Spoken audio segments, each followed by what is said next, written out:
Well, good afternoon, good evening, wherever you are in the world, and welcome to the triumphant return of Atlas Information Live after a unfortunate cancellation last week. Uh, we say unfortunate, it's unfortunate for you all, but in fact, it was actually very fortuitous and serendipitous series of events which resulted in our having to cancel last week's live stream. As you may or may not be aware, we got hit with a terrible, terrible bout of food poisoning. And you might say, well, that seems like an odd thing to call fortuitous and serendipitous. However, this is not the first time on our journey that a encounter with severe food poisoning corresponded with a major milestone, turning point, or test or trial or ordeal. And in no uncertain terms, the process of the physical body attempting to do what it can to exorcise whatever toxic entities are involved in that poisoning. That process is also an energetic process. It is instigated from the vital body. And so when we experience a prolonged period of purging, then in sort of silly cliche sort of way, we really help to clear our mind and we cleanse ourselves. We've cleared ourselves of negative energies and pent up negativity and it's like a spring cleaning in a way. And as a result of that and other circumstances which serendipitously occurred this week, we arrived at some rather profound and important clarity regarding the Atlas project its specifics and our work moving forward. And we may share more of that with you later today. But the topic of today's live stream is trauma. And we were asked to talk about trauma today because someone reached out to us and asked us some specific questions about the nature of trauma. And in the course of our interactions with them, we simply noticed ourselves typing that perhaps we will address this in an upcoming live stream. And considering that we would not go so far as to call it traumatic, it certainly wasn't that, but it was certainly an extreme sort of physical experience that we went through last weekend. We felt, well, it seems to be that there's an alignment here because many people's experience of trauma is of a physical nature, or at least extreme physical hardship, suffering, intense, but of course not just physical, but what goes along with that is an intense emotional stress usually or most often over a compressed time frame. But it could actually be the reverse as well over an extended time frame. And we'll get into that. We'll get into all of those details around trauma. But before we do, we are going to post the link if you would like to participate in today's live stream.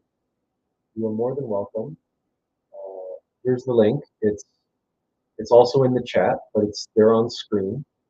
You can copy paste the link from the chat. Doesn't matter if you're Facebook or YouTube. You can be on your phone. It'll take you to the StreamYard's site and the StreamYard's application. It works on phones, works on computers. Doesn't matter what kind of computer you're on, and you can participate in the live stream just like you would on a Zoom call. And some of you have done so in the past, and we welcome anyone, especially if you have either stories of trauma or anything you'd like to ask or anything you'd like to share with the rest of us. We're usually relatively small in numbers on this live stream, so even if you do choose to share it, it's not exactly like you're sharing it with the world. Yes, these videos do go onto our YouTube channel. Yes, they do remain on Facebook. For people who aren't able to participate live, many people reach out to us and say, we can't join you live, but we do watch the programs afterwards, the recorded programs. So we treat this more like a podcast more than anything. The fact that it's video is just it's really just incidental. So, incidental, but oftentimes, not necessarily today, but oftentimes most beneficial for doing visual aids while while we're sharing information. All right then. So we have the housekeeping out of the way. Trauma. Now, trauma is this term which is bandied about all the time these days. Contemporary psychology loves to scapegoat every conceivable psychological problem. They want to scapegoat trauma. They want to blame it on some childhood trauma. Now, of course, they have to do this because contemporary psychology, materialist science, and neuropsychology has no other reference point. They have they are bound within the materialist paradigm, and they are bound within the confines of the brain. And they have abandoned any and all notions of revolutionary psychology, any and all notions of ancient wisdom and timeless universal knowledge, with regards to the nature of psyche and the nature of egos, those entities, those psychological aggregates, those eyes, those demons, those nafs, whatever by whatever name, what Christianity calls the seven deadly sins. But those algorithms, those psychological aggregates, which infect and infest our psyche. And psyche means soul, right? So it's important that we recognize and get our terms of reference correct when we speak of psychology. We are not talking about the mind exclusively. We're not talking about the heart exclusively, the emotional center, right? The mental center. We're not talking about the physical body by any stretch of the imagination. Although egos can and do affect us through and in the physical body, but mostly because of how they affect us in the vital body and the mental body and the emotional body. But they can and do influence us through the physical body. We all know this because we experience things like emotional eating, for instance, and we experience lust, in no uncertain terms, in the physical body. We have physiological reactions, responses, urges. We have uh, appetites. And there is a powerful physiological component when it comes to psychology. And that physiological component is indeed governed by the hypothalamus in the brain and the pituitary gland and the pineal gland and all of those neurotransmitters and hormones which are secreted and circulated through the body, through the central nervous system and in the brain. But the where modern psychology falls down is they rely wholeheartedly on the observation of electrical signals and the measurements of that electrical activity across the brain and the levels of those neurotransmitters, the various different hormones and whatnot, which seem to be increasing in level or decreasing in level in relationship, in uh, co- correlated to the increase and decrease of electrical activity in certain parts of the brain. And this is how they uh, understand psychology. They believe that our emotions and our thoughts and our mental state is a function of these physiological factors. We're just going to take a quick pause here to welcome our good friend Azazel. How are you, sir? Yeah, I'm fine actually, so no complaints. Good to have you here today. Let's there we go. Let's get back to the large scale images. Do you have anything to share with everybody? What we tell us what you've been doing. Tell us how things have been going. Oh, a lot of things has happened actually, so it's hard to go through everything. But yeah, made Any, some. please continue. No, what was your question? No, no. Please continue. Please continue. I didn't mean to interrupt. Oh, already did. All right. Sounds good. Then. Well, did you have any trauma this week? um,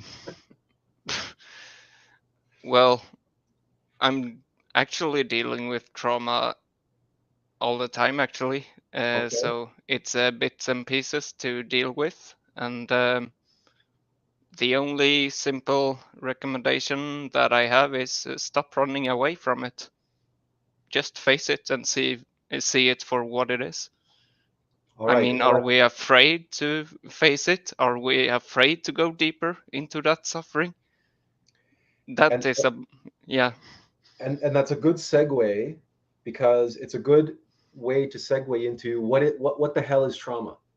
yeah. How do you face something if you don't know what you're facing, what you're dealing with? What exactly are you facing? This is it's a good question because what is trauma? Really? What is it? Do you have any thoughts? Like what is it? What trauma is? Yeah. Well, What is its nature? What is it made up of? What is the stuff that is trauma? I actually don't know. Well, see, when it sets up, that's why it's a good segue because it's easy to say we have to face our trauma and we have to deal with our trauma. We have to not run away from our trauma, and all of that is true. But how do you not run away from something which you don't know what it is? And how do you face something that you don't know what it is? Like, what is it? What are you facing? What are you dealing with? People, we have been hammered into our head these words, these terminology, trauma, trauma, trauma, trauma, trauma, until the word itself loses all meaning. All we Yeah, know is that it's related to our pain, it's related to our suffering. We do know that. And the other thing that we know about trauma, or at least we should know intuitively, We should know this fundamentally. The fundamental nature of trauma is that trauma is a word that we give to describe an experience, a certain kind of experience. And it's an experience of acute suffering. That's what trauma is. Yeah. It's an experience of acute suffering. Now, two fundamental kinds of trauma that exist. Okay? The first kind of trauma that people most often think about when they hear the word trauma is the sudden and brief, but very intense, very, very, very intense acute suffering. So the traumatic event, right? The car crash, the death of a loved one. And when we say loved one, we mean like the sudden, unexpected death of a child by horrific means, or Yeah. the sudden, unexpected death of a mother or a father or a lover, a wife, a husband. It could be a pet. Very often, children become very affected when they're the be all and the end all. Maybe their only friend in the world, their cat or their dog, gets run over by a bus. And one day they're running around in the park playing with their puppy, and the next day, boom, gone. And this sudden separation can be a trauma. There's a traumatic event. A child being ripped from their mother's arms, right? A mother witnessing her child ripped, torn from her arms, right? This is actually um, also related to what women experience as postpartum depression, right? Because they have that experience of that oneness and togetherness with their baby, and now they're separated from them, and that the attachment, that former attachment, that connection has been lost, and so they feel like they've lost part of themselves, and Yeah. so a part of themselves has died, a part of that that that loss. So trauma is very often related to a sense of loss. This also relates, when you want to talk about children who suffer abuse, and the loss that a child experiences in uh, in that abusive type of scenario is the loss of innocence, the loss of their childhood. When a child is abused, particularly when it is sexual abuse, the child is exposed in a sudden and unexpected and an unprepared way for an activity which is far outside of the wheelhouse of a child and childhood. Children are not supposed to be sexual creatures. They are not sexual creatures. Children do not engage in that sort of behavior. But to have that behavior imposed on a child, all of a sudden, that child, at whatever age, prior to puberty or even going through puberty, that child suddenly is thrown into the world of adulthood. And in that moment, in that instant, years of their childhood is erased, is wiped, is stolen from them, is torn from their being, because they've been hurled into adulthood, but they only have the emotions and the mental capacity and the experience of a child. So they are now a fish out of water in a world which is completely foreign to them. And on top of everything else, all of this happened against their will, against their consent. They don't even know what consent is at that point, but every child knows what they like and what they don't like, and what they want and what they don't want. A child knows that. A child knows that when they come out of the womb. A baby knows that. A baby knows that it wants its mother's teat. So children, and also because depending on the age of the child, children are far more innocent than adults, which means they are far more conscious. They're far more aware. Children are acutely aware when they are being wronged. But also, that awareness of their status, their stature of being, means that an ego integrating itself into that child can leverage that innocence, because the child is naive, and naive children, unfortunately, are also easily manipulated by ego, their own egos that are reintegrating themselves. And we'll get into that in a little bit more detail in a minute. So everything that we've talked about, though, we've talked about without using the word trauma. What we've been describing to you are examples or scenarios or underlying circumstantial realities related to the experiences of acute and sudden loss, and acute and sudden and intense suffering, for which individuals are not prepared, or have not prepared themselves, or have not had the ability, capability, time, and space in this lifetime to be prepared. Not that any woman is ever prepared to be raped. This is an insanity to suggest that women who are raped and become traumatized after they are sexually assaulted, that somehow they did not prepare themselves for that inevitability. This is not what we're saying at all whatsoever. Who can really prepare for such a thing? Who can prepare for war? Yes, you can go through boot camp. You can go through training. You can even join the military and spend 20 years of your life going through elite trainings and go all the way up to like the Delta Force level of most elite soldiering. But war is a phenomenon where you will encounter things that will absolutely shock you to your core.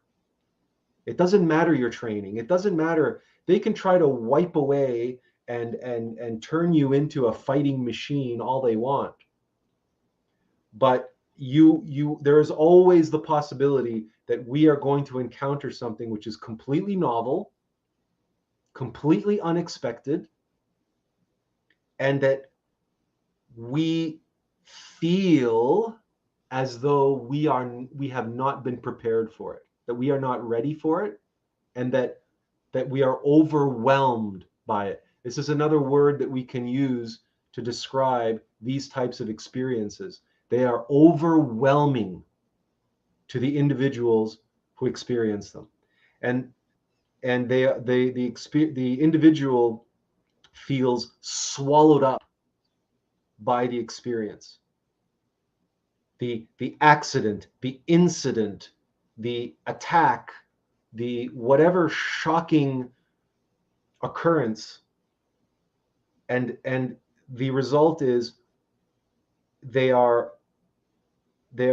in some way consumed by it. And this is how and why the event and the circumstances, they all of their residual negativity, because it can be traced back to that event, they say it was the event which caused my state of mind. It is the event which caused the suffering. And the name that we give to the circumstances, to the event, is trauma, and the name that we give to the victims of trauma, whatever the nature of that trauma is, be it accident or incident or deliberate intentional harm by another, the victims of trauma we call the traumatized. And this is how contemporary psychology understands and explains the nature of trauma. This is trauma. That the event is the cause and has left its mark, some kind of mark. And what the contemporary psychologists believe is that the trauma keeps playing itself out over and over and over and over and over again, particularly in the subconscious mind, but sometimes in the conscious mind. So people are haunted by their trauma. They're haunted by the events. The events keep playing themselves out over and over and over again. In other words, they keep reliving the trauma. They keep their psychology, their mind, their subconscious mind keeps forcing them to relive it. And as they relive it, they're re-experiencing all the negative emotions and all the other reactions that they had, all the suffering, in other words, and all the loss. It becomes again real and here and now all over again. And it's like they're on a treadmill. It's like they're in a hamster wheel. And they're going around and around and around and around. And we can very easily take that and transfer it in our imagination to the wheel of samsara, the wheel of suffering. And from the inception of the traumatic event, these individuals are going around and around and around and keep reliving that same event over and over and over and over again. And this is, in a nutshell, the contemporary sort of picture, if you will, of trauma. Now, of course, they overcomplicate things and they get more into it with neurochemicals and neuroscience, and and they'll say, look, it's the same neurological patterns repeating, and it's the same hormones and neurotransmitters, and every time they recall the same event, then the same thing fires, and it's like they're reliving the trauma and blah blah blah. And it's a neurochemistry, it's this and that and the other thing, and it creates the psychological, emotional, mental, and physiological effects.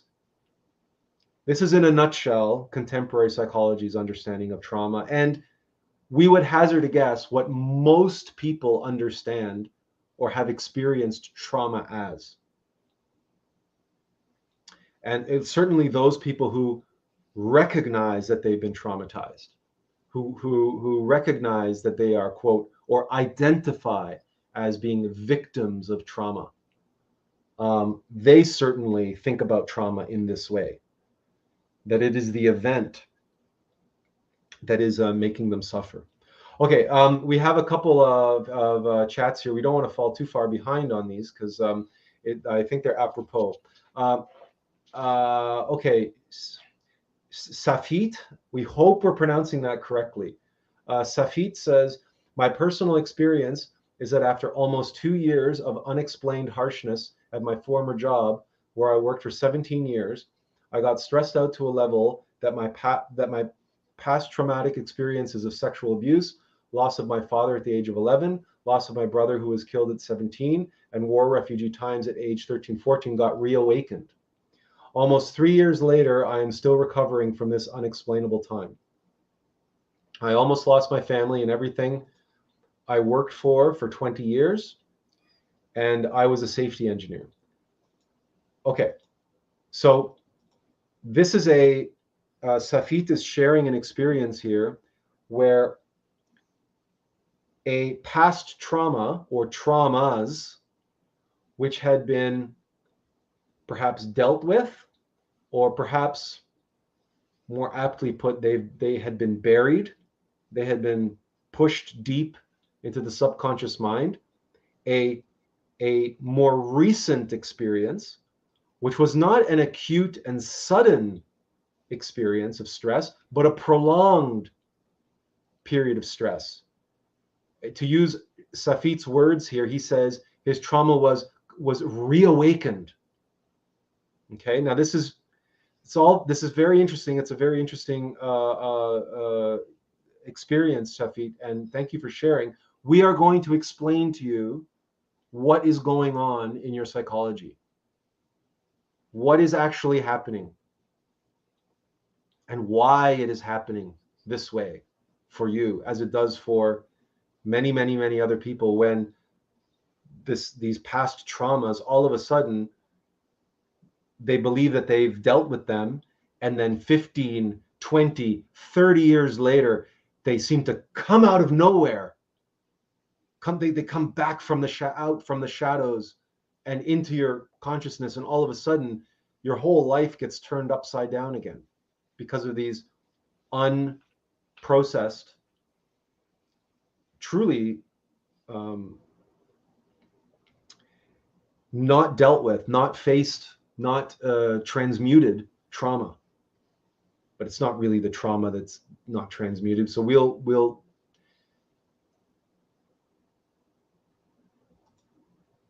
it is and it isn't, and we'll get to that. But first, before we do that, let's address this prolonged trauma. Okay? Because remember, most people think of trauma as that sudden and acute suffering.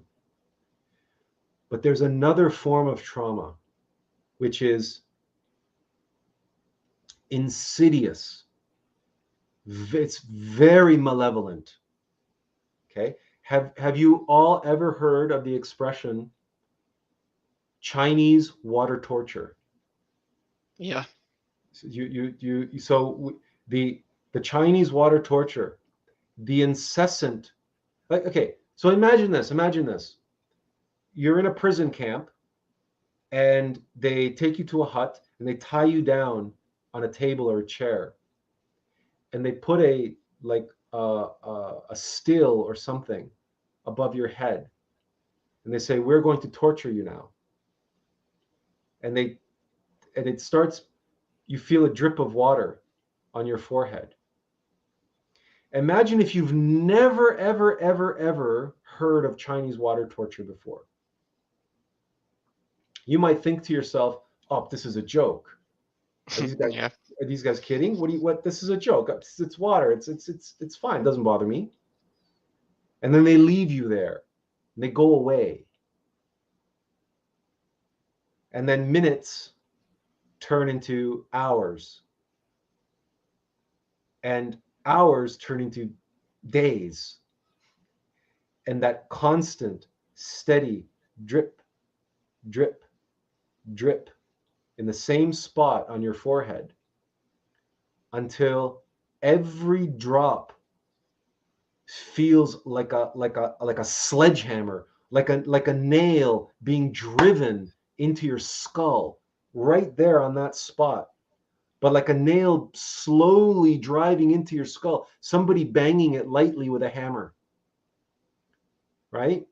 But you can feel the nail going deeper and deeper and deeper into your skull because the person's just tapping it lightly with the hammer. So it only goes in like 0.5 millimeter each time. But every time you feel that, it's like you feel like a whole fresh nail being nailed into your forehead. And then eventually that nail becomes a railroad spike. And then they're hitting it with a sledgehammer, but it's still only going in 1 millimeter at a time. It is the most insidious and absolutely, it requires tremendous patience on the part of the torturer. And it drains the victim of all of their strength and all of their patience and all of their endurance, because you get to the point where you can't sleep. You can't sleep when someone is banging your forehead with a hammer. It can't be done. You can't do it. So you suffer sleep deprivation, and you suffer everything. And they don't feed you. You don't eat. So your energy is being drained, and of course your patience is completely depleted. So your ability to endure suffering is slowly drained out of you, one drop of water at a time. This is the other kind of trauma. And if you can imagine individuals who suffer for years at the hands of a abusive parent or an abusive spouse or an abusive job or at the hands of bullies. They go through their entire adolescent life, and no matter where they go, they're constantly targeted by other weaklings who need to make themselves feel stronger, and they do that by beating up on the bully, by taking advantage of they bully the individual. They take advantage of that individual's vulnerability. And the bully, who's just as weak, who's just as afraid, who's just as has just as much anxiety and is just as insecure as the focus of their bullying, but the bully is going to say, I'm going to take this prey. I'm going to use this individual as prey, as an opportunity to make myself feel like a predator, because otherwise I feel just like they do, a weakling, a target. So, right, the best defense is a good offense. That's the nature of what a bully is, by the way. That's what a bully is. Because like attracts like. Bullies and their victims attract one another. Now, that brings us to the phenomenon of attraction, the law of attraction, and how the law of attraction states that like attracts like. So clearly, in the example of the weakling, we're not going to use the word victim. We're going to try to minimize the use of the word victim here, because victim is a loaded and subjective term. What we're going to try to do is use objective terminology. The weakling, the fraidy cat, the insecure one,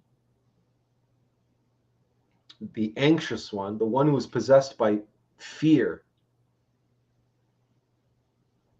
is going through their life, and they attract others who are possessed by the same demon of fear, causing their anxiety, causing their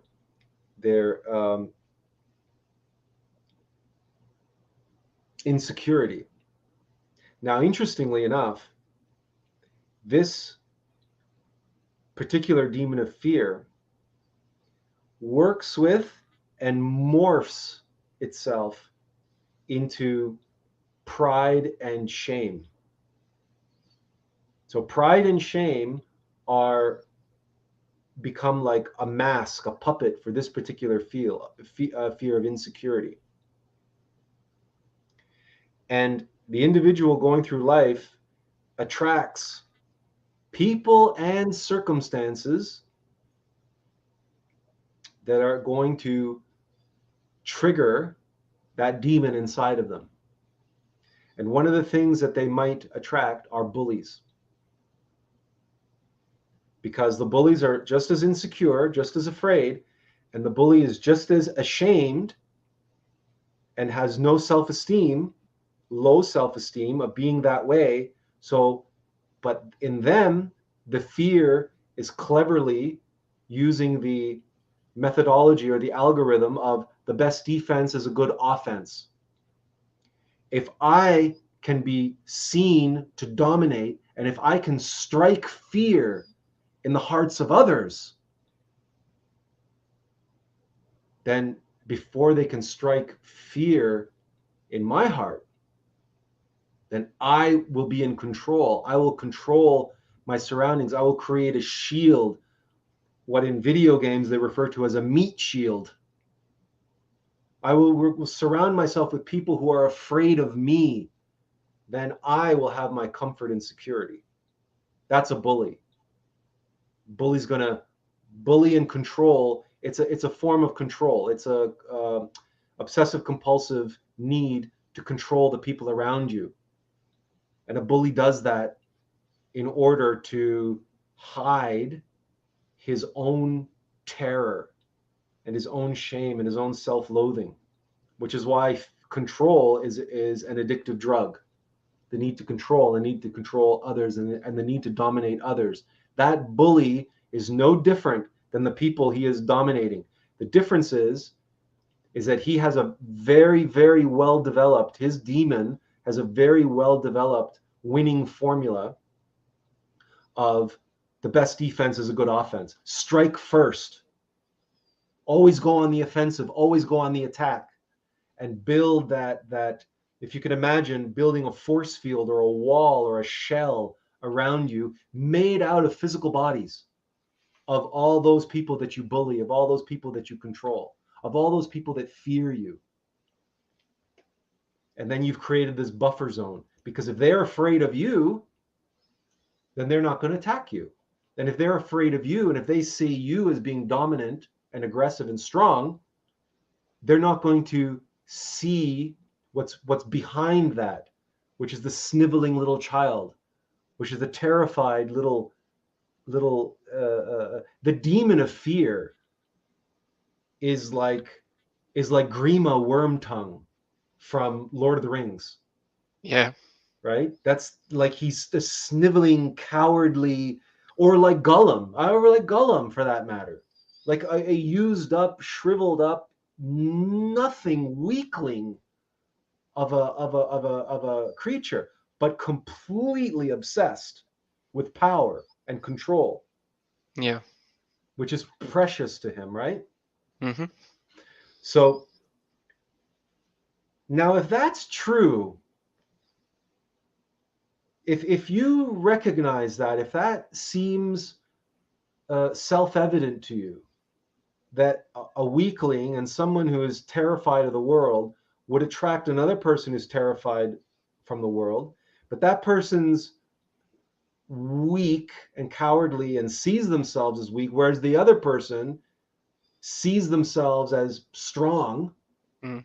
and is going to, if that now imagine that individual suffering bullies for decades. Yeah.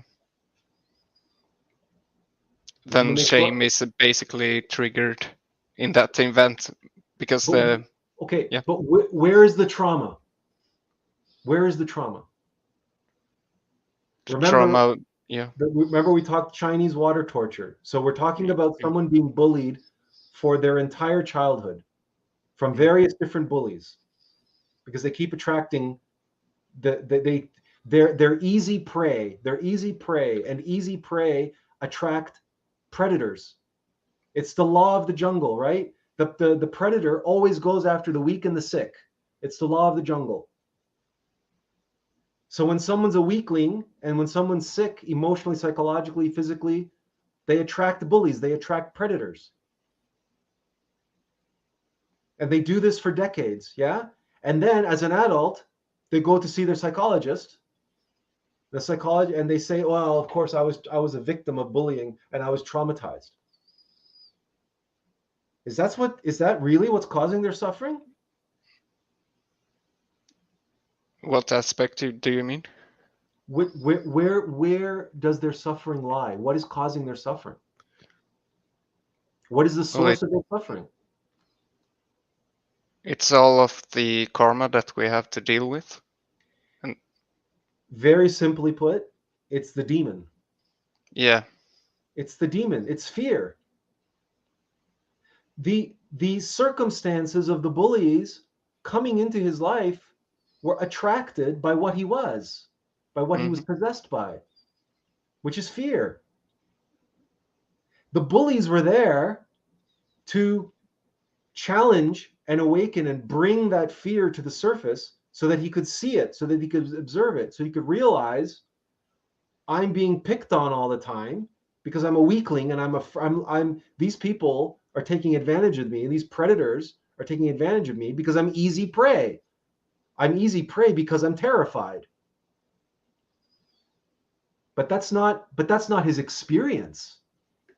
That's the objective fact. But that's not the experience of that individual if that individual identifies with being a victim. If the individual sees himself as a victim, then all of the circumstances of all the bullying over the long period of time, okay, like the Chinese water torture, okay, which is, we said there's two kinds of trauma. And there's a reason why we're starting with that long kind of trauma, because it's easier to recognize that it's not the event. The events, the circumstances are an effect. They are not the cause of suffering. They are an effect. They are a result. If the person did not have that, like Azazel says, the karma to begin with, because that's what demons are, that's what our egos are. They are the manifestations of our past defects and vices. They are the residual effects of past causes. But those effects have the power to manifest and create new events, new causes, because demons want to constantly strengthen themselves and or create more copies of themselves. So two demons of fear attract one another, and they're attracting one another by the virtue of the law of karma, and as a trial, as a test of the divine mothers of both those individuals. Are you going to make the same mistake that you've made on all the previous encounters with bullies? Or if you're in the case of the bully, are you going to make the same mistake and turn this individual into another one of your victims? But the fact of the matter is that the nature of someone who is bullied is such that the trials and the tests that they require in order to overcome their demon is precisely encounters with bullies. Because, as Azil said, we have to face our trauma. Well, how is someone supposed to go back in time and face all the bullies that bullied them for 20 years? How can you do that? How can you go back in time and relive those traumatic events? You can do so in meditation, you can do so in therapy, right? You talk through the meditation. It's called retrospection. We do it in meditation, but that's what psychotherapy is basically. Psychoanalysis and psychotherapy is basically sitting on a couch and having a professional asking you questions and try to lead you and guide you to a more clear comprehension of what that past event was, and lead you down the rabbit hole of your own psyche to find the source of your suffering. Because the suffering that you experienced from the bully, even if they punched you in the face, even if they beat you up physically, the suffering that you experienced was your reaction to that. And your reaction to that came from the very demon which attracted the bully. And the process of retrospection, the process of psychoanalysis, is to arrive at that comprehension that I am my own victim here. And that the trauma was there to get me, to give me an experience which was so acute, or a series of experiences which was like this broken record, repeating over and over and over and over and over again, until one day I woke up and say, maybe it's me. Because at some point you wake up and you say, look, I've gone to 7 different schools, and everywhere I go, it's always the same story. I always get singled out, I always get picked on, I'm always bullied. But the victim convinces themselves that it's always the bullies, it's always the bullies. Can you not see how that victimized victim mentality is a shield? It's a wall around the psyche, around the soul, around the ego of fear that allows the fear to live and the victim to live in the comfort and security of their own victimhood, because they've surrounded themselves with a psychological meat shield of bullies.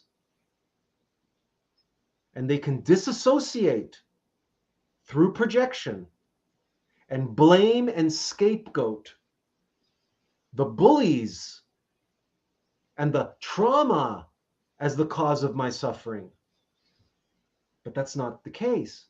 In the same way that the bully creates a meat shield of victims, of people that they control, of people that they manipulate, of people that they dominate. Why?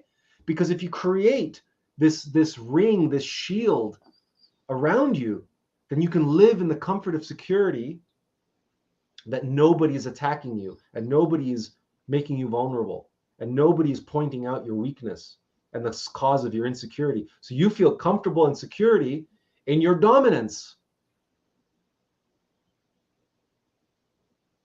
And the victim of bullying lives in the comfort and security of their victimhood. That's their comfort zone. Because that's what the demon of fear is. That's how that demon of fear, that's its winning formula. Its winning formula is to surround itself with scapegoats. And the bully surrounds himself with peons. And in the center of those rings is this empty, dark, black hole.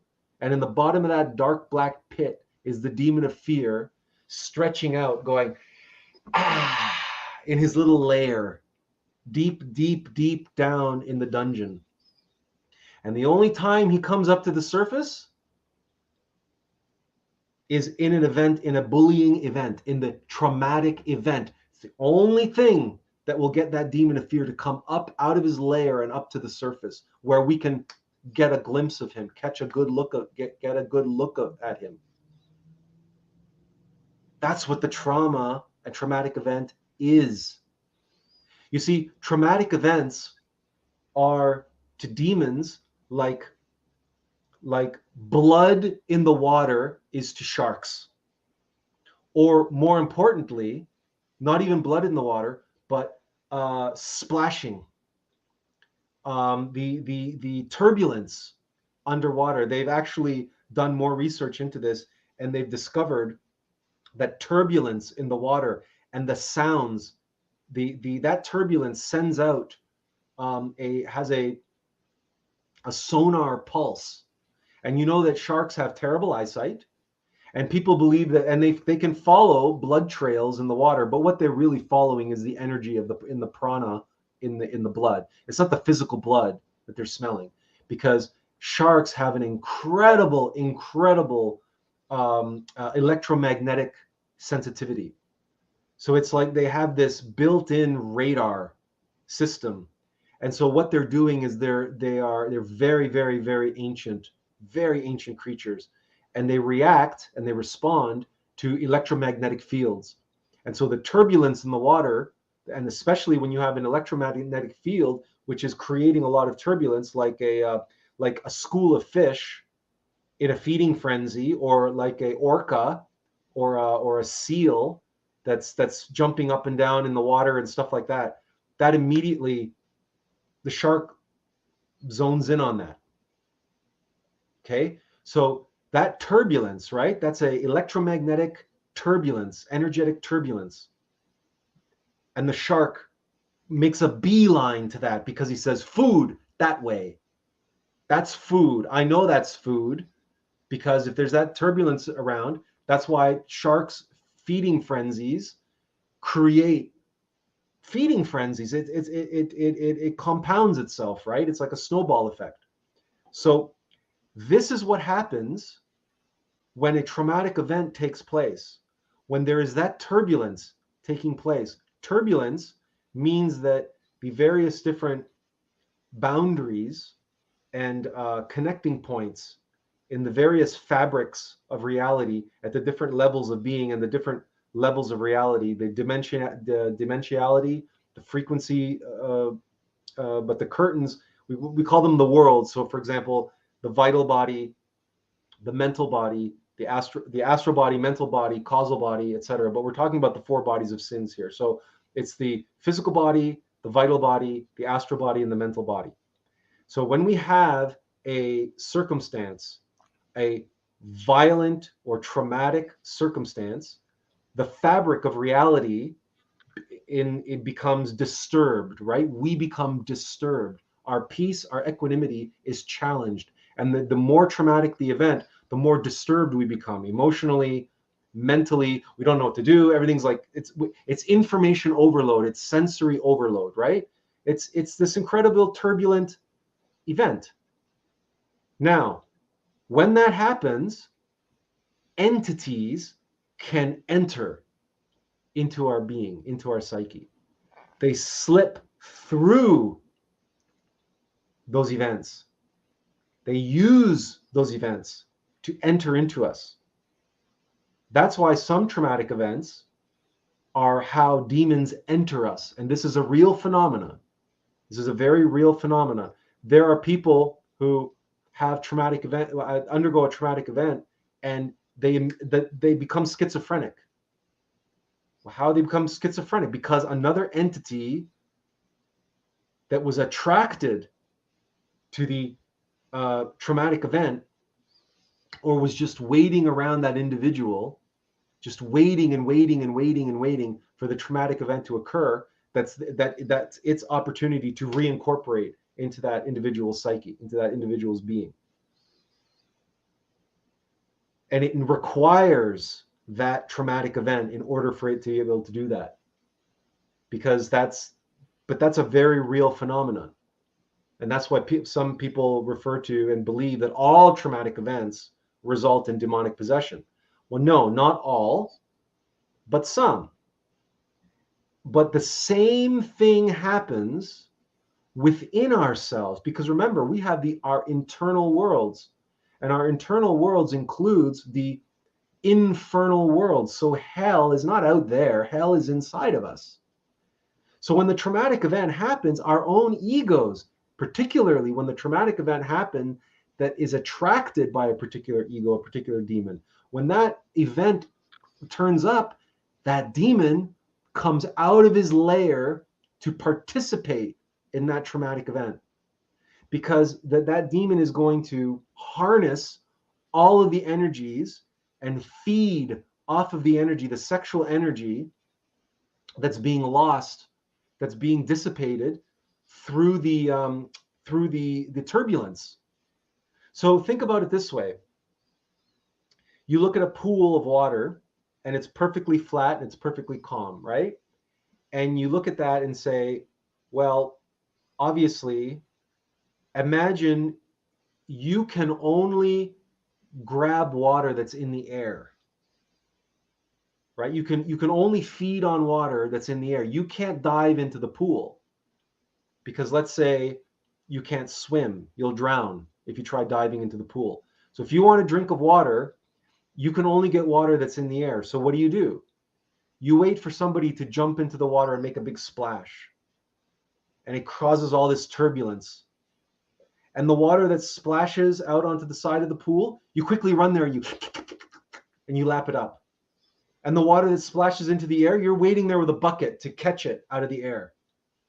Right? Because you can't go into the pool. Right? God and the devil cannot mix. The demon cannot go into the pool of your energy. The demon can't go into the pool of your consciousness. But what the demon can do is take advantage of turbulence that causes water to splash up from the pool. And then you notice the way after a traumatic turbulent event happens, the water will then find its way and flow back into the pool, and the pool will calm back down and settle back down, and you'll return to that place of calm. Now, if in the case of a new entity, sure, the demon might not be able to jump into the pool, but what if that demon is so powerful that in the course of the splash, the demon is able to get in there and keep splashing, making splashes in the pool, keep causing turbulence to keep coming up in the pool, and keep getting water and lapping up water that keeps getting splashed up from the pool. We're trying to use a visceral analogy that everybody can visualize in their mind, because everybody has been in a pool and everybody's seen water splashing up out of a pool, and everybody's seen a pool that's perfectly still and calm. You can use and if pool is too big for you, then think bathtub, right? A little kid in a bathtub splashing away, right? But this is akin to what is happening metaphysically inside of us. And the trauma is simply the event, the turbulent event. It is a turbulent event. And that turbulent event can be sudden and huge. What happens if you drop a Volkswagen Beetle from a helicopter into a pool? How much of the water is going to stay in the pool? And how much of that water, if it gets sucked up by entities or an entity waiting for that water, now how big is that entity going to be?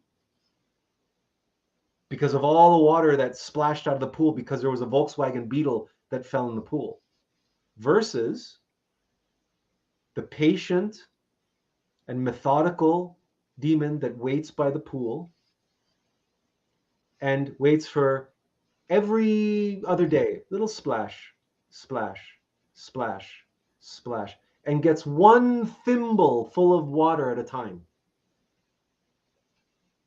But over days and weeks and years, even an Olympic-sized swimming pool will eventually be drained, one thimble full of water at a time. And the demon that is hoarding that water now, they're going to have their like inflatable bladder, if you will, this giant, like, think of a giant inflatable but filling with water, right? A giant rubber bladder filling with water, and all the swimming water from the swimming pool is now in that rubber bladder, and that rubber bladder represents the demon. And how much bigger and how much more massive and more imposing it is. But it still just takes one thimbleful at a time, because it's methodical and it's patient, and it'll wait for years. And the individual comes, and instead of recognizing what's actually happening, there's this rubber, there's this demon, this rubber bladder that's siphoning the water slowly but surely off the pool.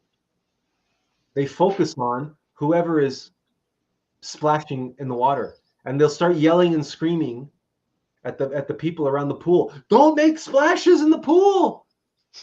Stop splashing in the pool. Can't you see there's only half the water left? And they become obsessed with preventing the pool from splashing. And they become terrified.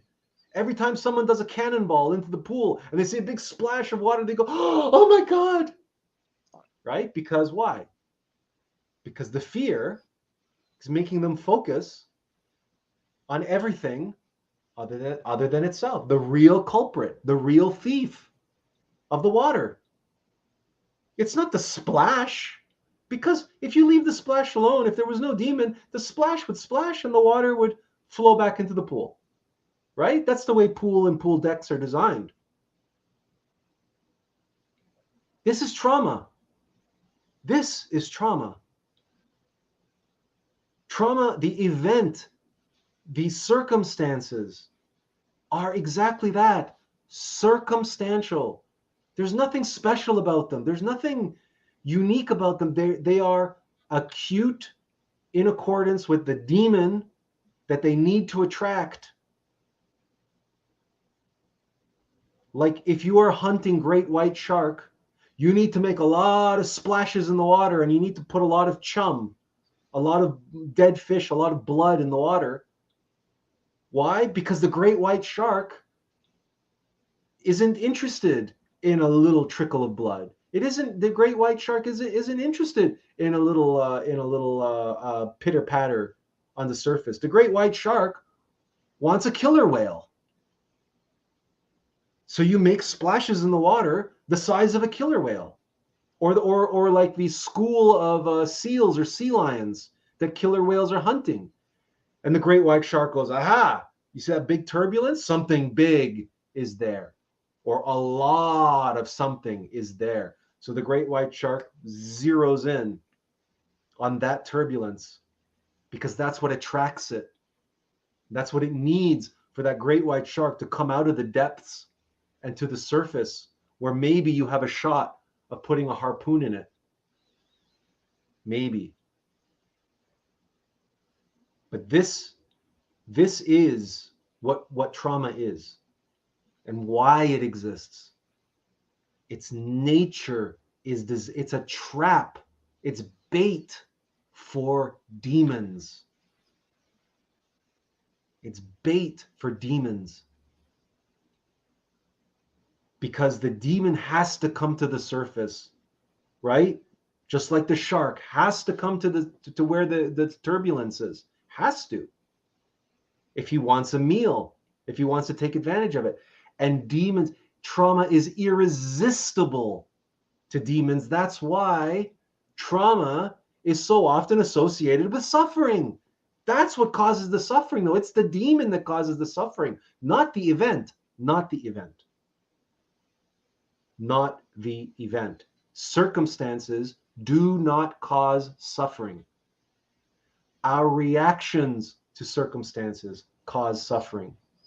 And if what's reacting in us is the demon, and we are identified with it, and we identify, and the demon says, oh, you're a victim, because we are the victim of the demon, but the demon projects that victimization onto the circumstance. And then he says, no. The demon said, the ego says to you, no, you're not my victim. You're not a victim of fear. You're not a victim of pride. You're not a victim of anger. You're not a victim of lust, of gluttony. No. You're a victim of the circumstance. You're a victim of that other person who's involved. You're a victim of the bully. You're a victim of the rapist. You're a victim of the torturer. You're the victim of life. You're the victim of circumstance. That voice in someone's head that uses the word victim is the voice of the demon. No being is a victim. No innermost. God is not a victim ever. Ever. Not even when he's hanging on the cross. Not even when he's hanging on the cross is he a victim. Because he sees and he knows this was part of his fate, to endure this, to go through this. And if he can transmute it, transform it, accept it, allow it, and use it for what it's there for, to show, to reveal his weakness and bring it to the surface, the last remaining shred of ego in Master Abbordamento, in Jesus, the last remaining shred of ego died on that cross when Jesus said, my Lord, my God, why have you forsaken me? That last shred of Jesus the man's capacity for victimhood was brought to the surface, and he saw it as he spoke the words. He saw it, he recognized it. That last drop of victimization was gone from him. And he died on the cross with equanimity, in peace, so that he could be born again, a resurrected master, a Christified master.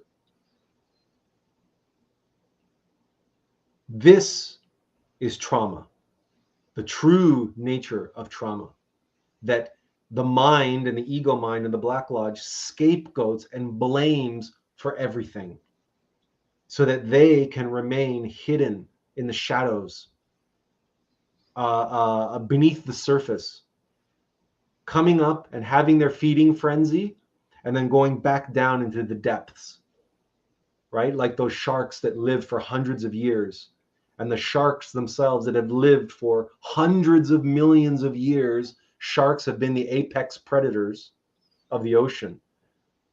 Because before there were great white sharks, there were megalodons, which basically the size of whales, but they are sharks. They would eat whales, the megalodon, right? And it is the perfect, heartless, soulless killing machine. That's why it hasn't changed. It hasn't had to change in hundreds of million years. There's been no point. It is basically a perfectly evolved killing machine. Like the egos are perfectly evolved machines, perfectly evolved like AIs inside of us, that are demons, are vices, those algorithms running in our psyche. And they're so good at what they do.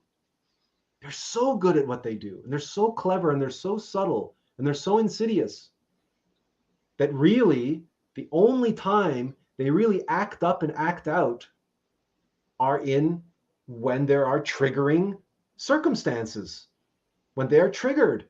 And just like that, like when sharks are vulnerable. Sharks are vulnerable when they're in the middle of a feeding frenzy because they lose their minds and they go crazy. And that's when they're vulnerable and they expose themselves very easily. They come to the surface and they're very easily exposed. That's when they can be hunted, and that's when they can be killed. And that's why the people who like shark fin soup, the fishermen, they can very easily kill sharks. It's not hard because they're very predictable. So they throw chum in the water, and along come the sharks, and the sharks end up biting the big chunks of dead fish because, of course, the boat is creating a whole bunch of turbulence with the propellers and everything, and the chains and the hooks on the line is banging against the side of the boat. You know, it's funny that what comes into our mind are these sandworms of Dune, and how the Fremen in Dune have that special way of walking in the desert, because what attracts the sandworms of Dune are the rhythmic thumping of the machines. And the rhythmic, any kind of rhythmic thumping will attract a sandworm. Same type, it's the same allegory, it's the same archetype of this colossal, monstrous whatever, but it's attracted by a vibration, by a frequency. And that frequency is certainly not the stillness and the quiet of the desert, right? So it's turbulence, and that's trauma. That's traumatic events. And remember that trauma or turbulence is a matter of degree, so it's a spectrum. So, like, you can have that argument with your loved one, that explosive argument, and yelling and screaming and, you know, throwing the china cup against the wall and throwing a glass of water in their face or whatever the case may be, right? That's not necessarily traumatic, but that is already more turbulent than just having a disagreement with your loved one or an argument with them over who left the toilet seat up. Right? I mean, there's a whole spectrum of degree, but it's always events. So let's choose another word then on the gradient, on the spectrum, and say if trauma is the big word, the high word that represents the extreme version of this, then what's the word that sounds almost the same, almost the same, but is not. Well, Sorry, what comes to mind? um, what comes to mind is the German word for trauma, which is dream.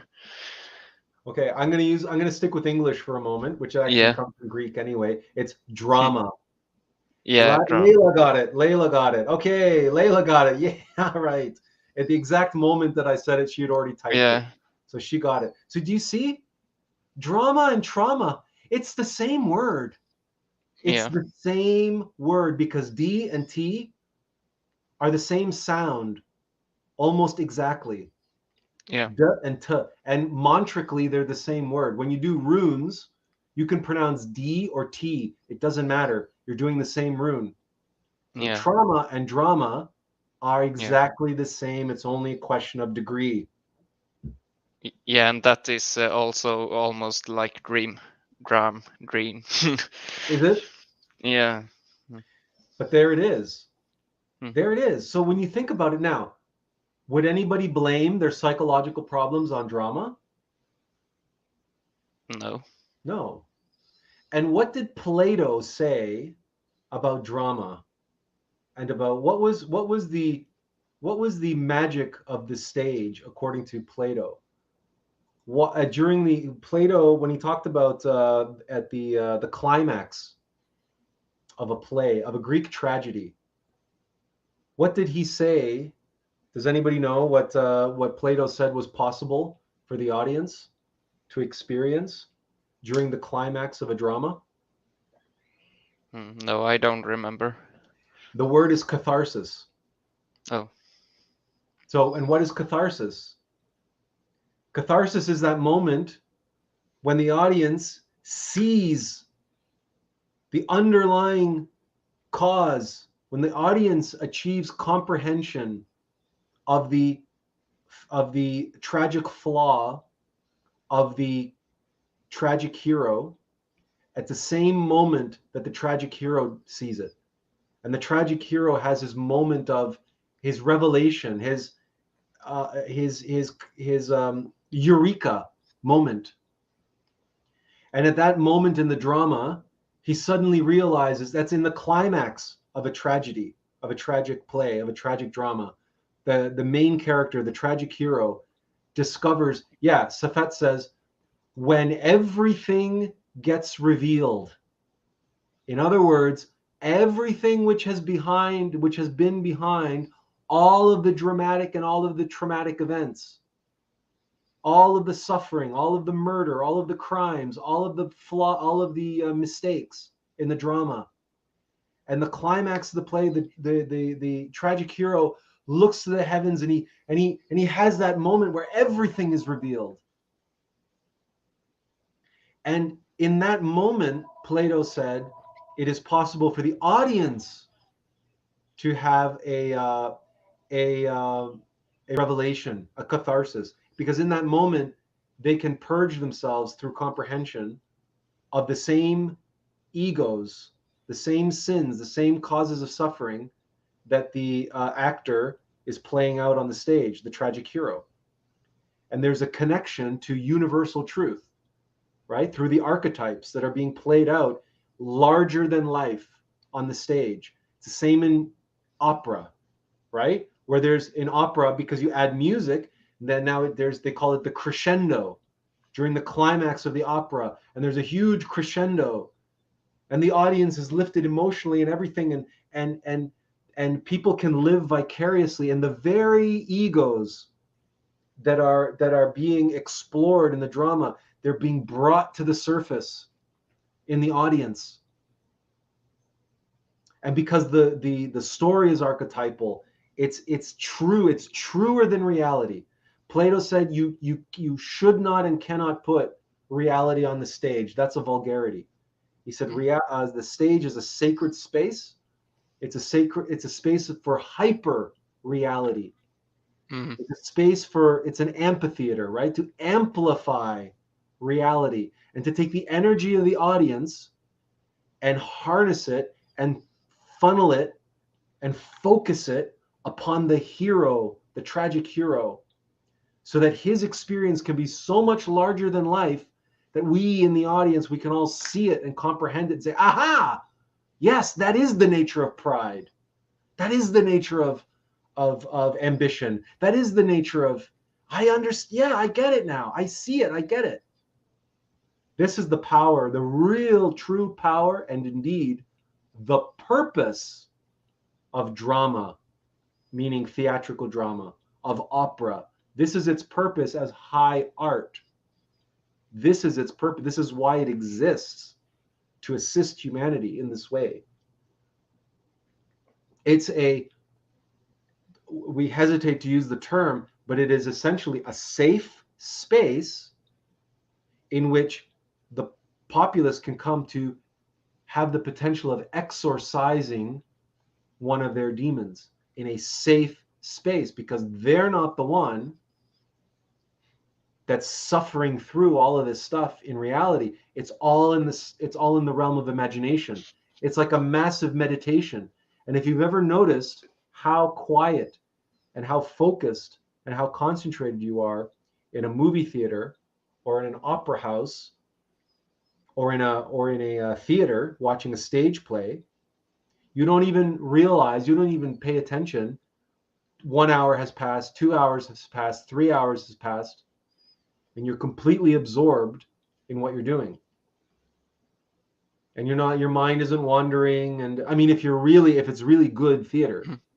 if it's really good music, right? That's meditation.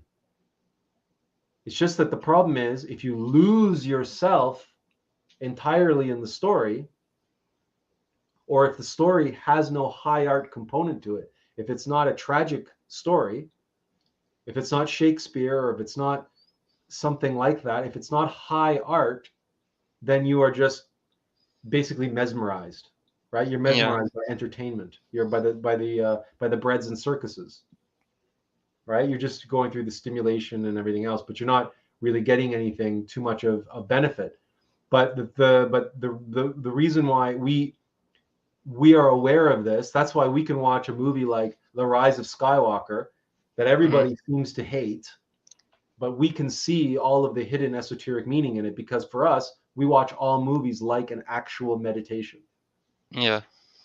right? And so that's why we were able to see, to have the eyes to see and the ears to hear, is simply to be the difference between being awake while you're meditating or being mesmerized by what you're meditating on.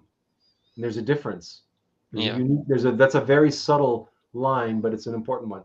Serena, who she left this message a while back, and so we're going to read it. Thank you so much for bringing this up, commenting to bookmark this fabric of reality point and the four body centers: traumatic event and demonic activity or mental entity. So those are all related, right? So Shabbat says, okay, aspect of highly sensitive person. So coming back here to Serena's point for a moment. So when we talk about demons, right? That's also a gradient, right? So we have simple egos, simple eyes. You can call them like simple nafs, right? Fear, anger, lust, greed, gluttony, right? Simple sins.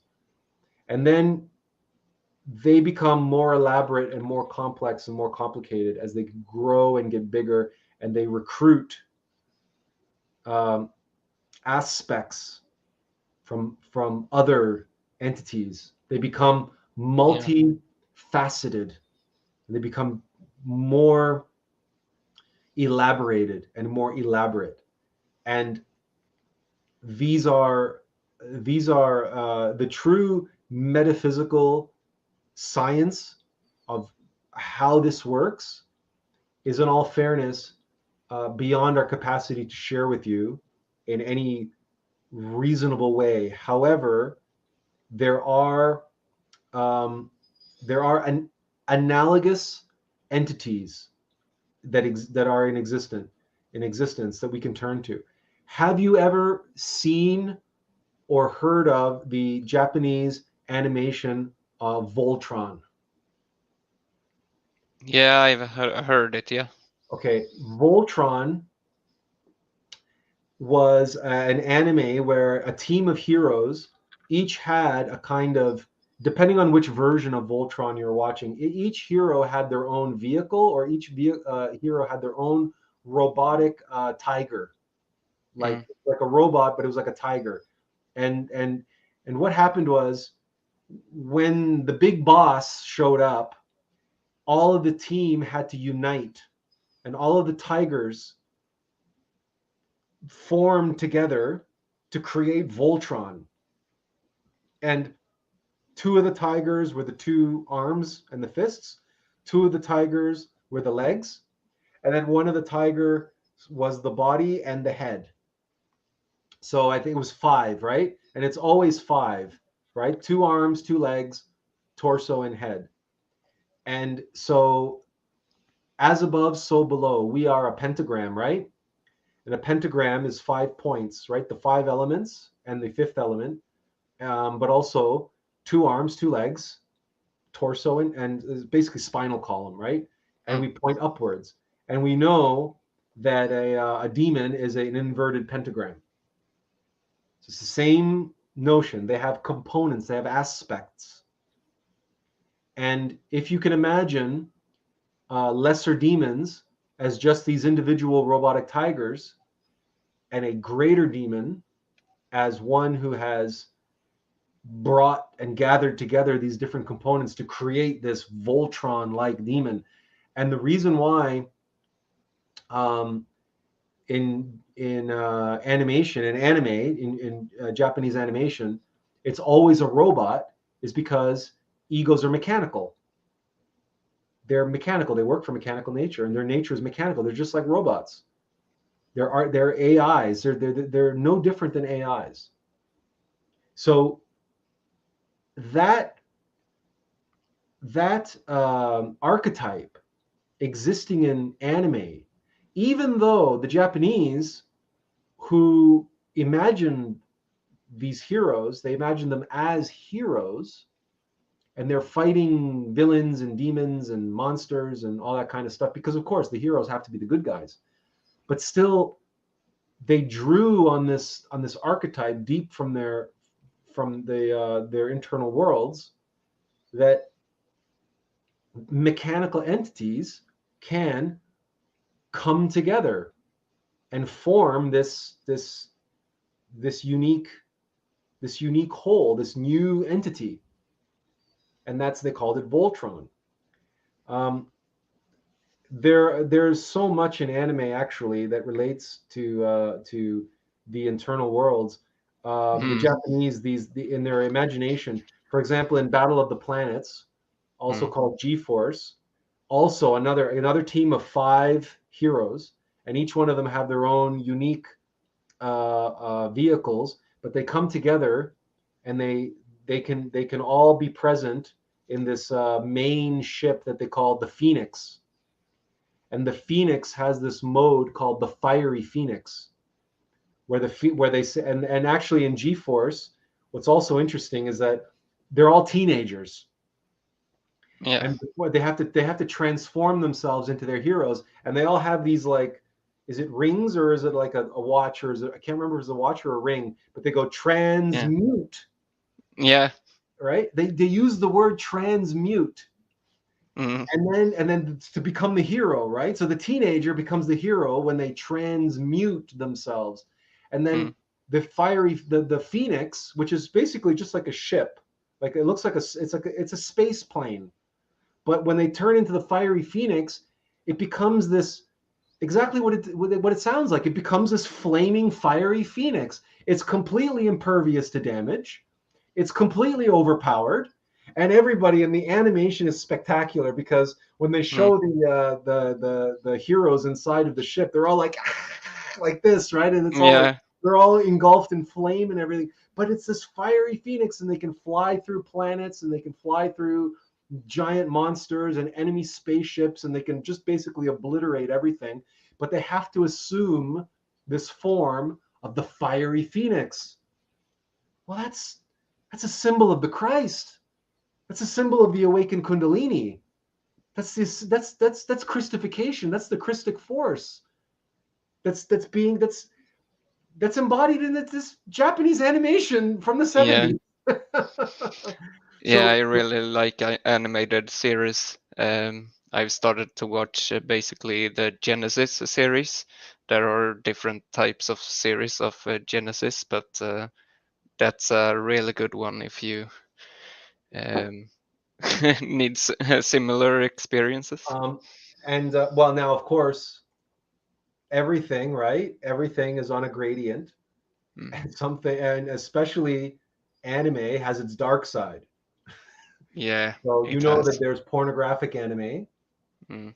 there's adult anime, but there's also adult horror anime where demons are basically, there's a lot of rape anime.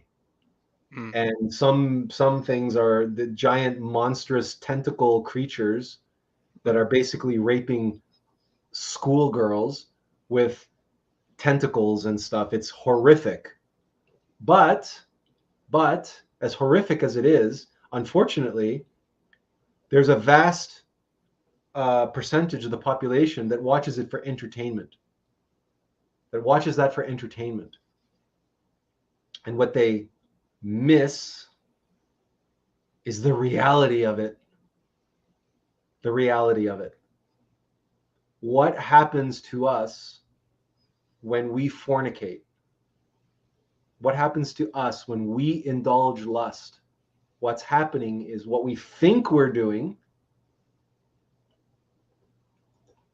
Well, we'll tell you exactly, quote, whose idea it was. It wasn't anybody's idea. It was there. It came to them in their imagination because it's true.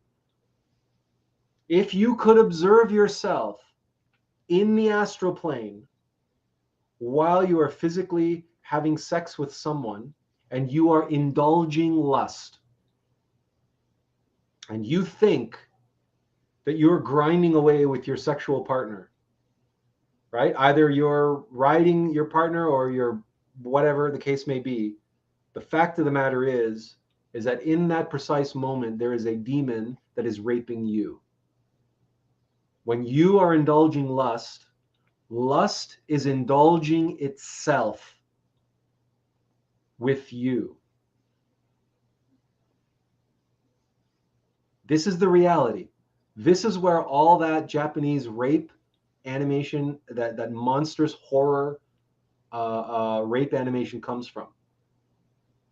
Because in Japan, people are, in my experience, right? Certain there's the, you know, they're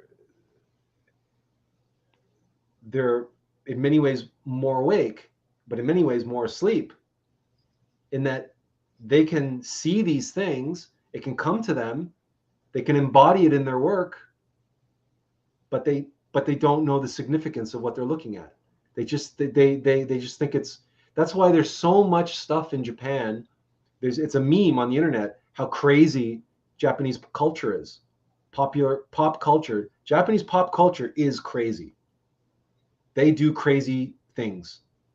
They work very hard and they play very, very hard. They play at least as hard as they work.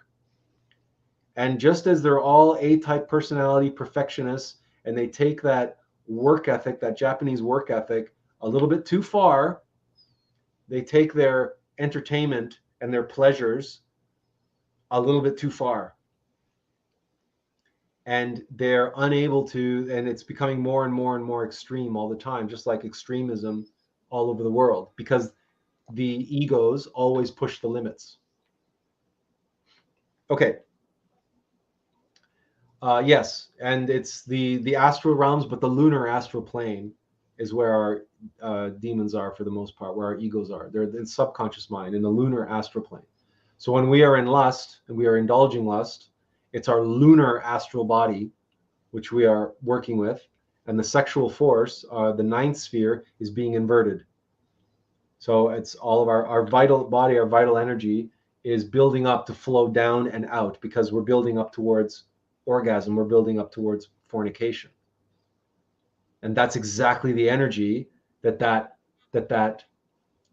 demon of lust is waiting for. In fact, now what comes into our mind here is precisely what we said earlier about turbulence and what turbulence is. Turbulence is, remember we were talking about like the shaking up of the fabric and the loosening of the ties. It's like shaking a tree to get the fruit to fall out of the tree. Well, that's what sex is. That's what orgasm is. The spasm. Whether there's a physical ejaculation or not, as it with men, or not, as in women. In fact, they have their own form of ejaculation. But even if there's no loss of fluids, if it's only an energetic orgasm, it doesn't matter. It's still a vibration, it's still a spasm. And it is in that spasm that the energy is like the splash in the pool. And the demon of lust is waiting there to gobble all that up. He's just waiting there for that splash, to make that splash. That's what the orgasm is that splash, right? The way to understand it using an analogy that you can really focus on with reference to lust is boiling a pot of water. Now, when you bring water to a boil, you know at the beginning it's perfectly cool and it's perfectly still. And then you turn up the heat to max, okay? You and your sexual partner, you're hot and bothered now, right? So somebody's turned up the stove underneath the pot of water. And then you watch, the water goes from cool to warm to hot, right? And then all of a sudden, it starts to get little bubbles forming, right? But it's still still. There's very little movement, very little activity. And you know, if you put a lid on that pot of water and turn your back on it, seconds later, it's going to be boiling over. Seconds. It goes from that just barely starting to boil to a roaring boil. And if you put a lid on it, right? Because you're trying to hold it back, build up the pressure, right? But if you keep applying the heat in the same way, and if you don't turn down the heat, or if you don't release the steam, it boils over. That's an orgasm. And when that happens, there's water or there's soup or there's whatever it is that you were boiling all over the kitchen, all over the stove. And if you can imagine that there's a hungry cat or a hungry dog or a hungry demon just waiting for that pot to boil over so they can get what bubbled up and boiled over. It's the same type of thing. It's like our pool analogy, but this one's even better with regards to sex. And it's that orgasm. That's why they call orgasm the little death, by the way, because that loss of energy is like a little part of us dies, because that's part of our energy that sustains us in this lifetime. That's why people who have had many orgasms, they don't live so long, or they age. They look like just look at the guys from Rolling Stones or any of those rock groups from the 70s and 80s, and you look at them now, and they're all shriveled up. They look like they're 200 years old. They literally look like they come from a zombie movie. They have no vitality. They're completely shriveled up and empty. In fact, probably most of them are only even alive and animated because they drink. They probably drink alcohol. Well, no, they're harvesting that stuff from young kids from the blood. That's Yeah. I can't remember the name of it. It's Oh. the serum that they harness, and that Yeah. they drink all of it. They drink all of this, basically magic potions to basically animate themselves and keep themselves vital and alive. Like, they're vampires to begin with. That's what all rock stars are. That's what they are. They live on the fame and the attention of others. That's what animates them. They suck. They live off of the energy of others. But in their youth, they wasted so much energy. Those guys had so much sex right? That they have zero sexual energy, sexual force left inside of them. None. Right? They've wasted it long time ago. That's why they look like the way they do. Because the vital body, it's like, that's it. Adrenochrome. Thank you, Jennifer. Thank you. Thank you. Adrenochrome. Yes, and Benjamin, both of you, thank you for that. You see, we're terrible with remembering these types of things. Um, and Benjamin also says that's what masturbation means: more turbulence. You know what? You're right. You're right. The word turbulence is right in the word masturbation. It's right there. And in fact, it's more specific than that. It's not just turbulence, it's back pressure. It's self-applied turbulence. That's what masturbation is. And it's back pressure because the word turbo comes from turbulence. And turbo, what a turbo is on an engine is when you take the exhaust gases from the engine and pipe them back into the air intake on the engine, and you create this feedback loop. So the more you push the engine, the more you push the accelerator, the more exhaust gases you create, the more back pressure that you channel into the air intake, into the cylinder, and that creates obviously more pressure. So you get more force, more horsepower in the engine. So turbo, turbulence, masturbation, it's all related. It's all related. All right. Now, so the event, the circumstance is there. It serves two purposes. Well, it's really one purpose, but there's two ways of looking at it. You can look at it from the point of view of the demon. It's an opportunity for me to feed. It's an opportunity for me to strengthen myself. It's an opportunity. So it's an opportunity that I can't pass up. It's a feeding frenzy to a shark. It's blood in the water to a shark, right? They can't resist it. They got to go. But it has to be turbulent enough to attract a big enough shark. If what you're dealing with is a big ass demon, then you need a big ass trauma to bring it to the surface.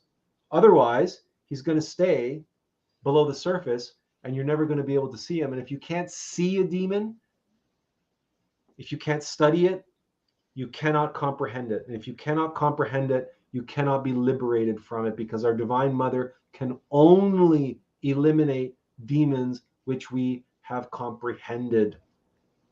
This is the other aspect of trauma. Trauma is a cross, a T, and an R, the mantra, roll your R's. I can't roll my R's. So, and it's Aum and Ma. Trauma, the Aum of life. And TR is traverse, analogous ultimate methodology, and Mama, the Divine Mother. You have to traverse, you have to go through the hero's journey. You have to go through the analogous ultimate methodology, which we've talked about many times, but we're going to go through it again today. Why do you do this? Because at the end of the analogous ultimate methodology, we achieve comprehension. And why do we do that? So our Divine Mother can then eliminate the cause of our trauma, the source of our trauma, the true source of our trauma, which is not the circumstance, but the underlying causes of the circumstance. This is built into the word trauma. Words are magical. Words are meaningful. Nothing happens by accident. This, by the way, is an article on our blog on no uses, right? Seek yourself. And the link to this article is, it's a short article. It's a 6-minute read. It's in the description and it's here on the screen. But the secret to overcoming trauma. Basically, we more or less describe what we've been going through so far. in this article.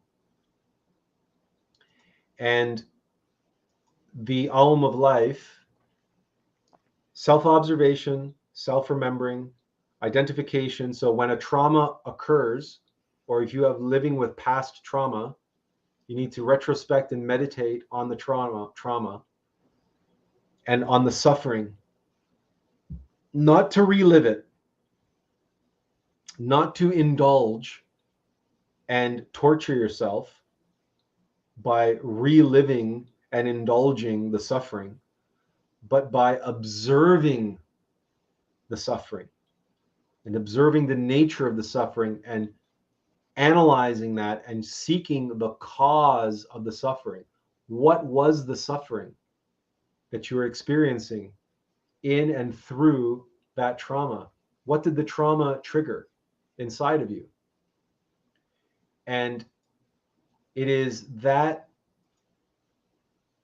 process that when you identify, okay, so what was I, why am I living with this trauma? Why am I continually reliving this trauma? What am I?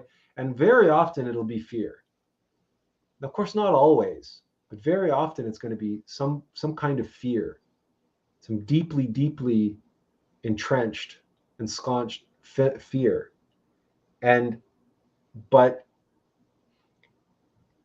if you can retrospect, and if you can do it yourself in meditation, then fantastic.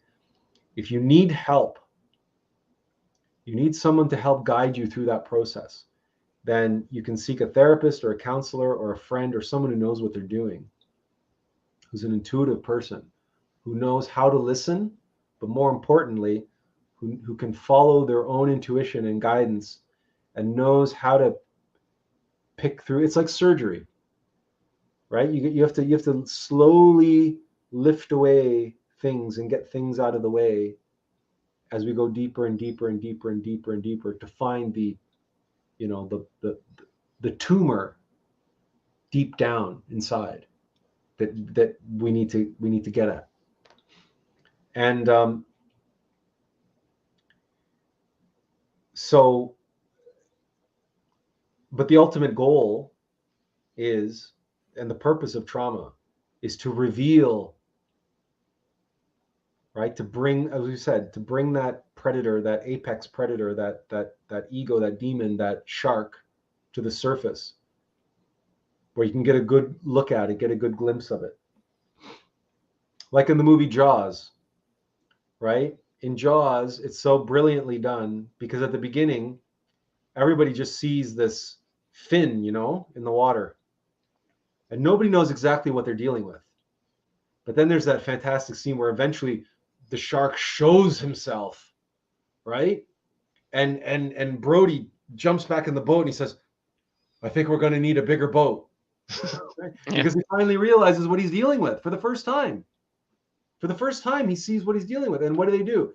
And then they shoot the barrels into the shark, right? It said, he's not going down with 4 barrels. And then all of a sudden, the barrels go into the water, right? It's like you, that whole movie, it's like all of these guys are all living with their own kind of trauma. But especially the captain, the boat captain, because he was on the Indianapolis in the Second World War, and he tells the story of the sailors when the Indianapolis is sunk by the Japanese, and all the naval the sailors go in the water, in the ocean. He's like, then the sharks come, and he said there's like fantastic monologue. I always forget the actor's name, but and and he says that, and so it becomes clear that everybody here has some, is dealing with a history, and the shark represents something. It represents their catharsis, their ability to liberate themselves from being haunted. And so and the I way have to go for a little bit. oh sure Zazel, yeah take yeah check out anytime you need to, it's Okay, fine. take care. So um,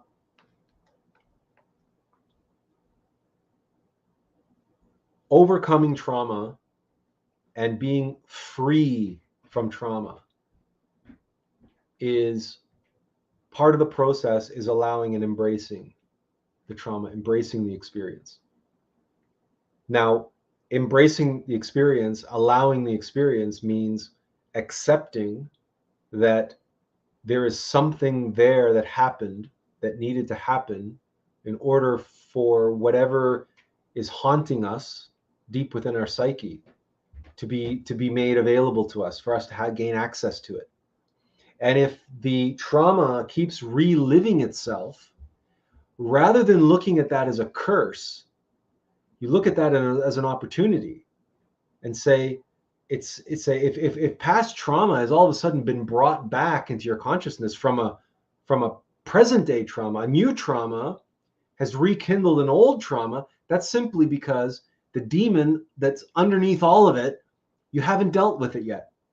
You still don't comprehend it. You still haven't liberated yourself from the cause, from that particular cause of suffering. So your divine mother will reinstate and will give you the memory, the recurring memories of past trauma, so that you can relive them, so that you can understand, but relive them without reliving the pain and suffering.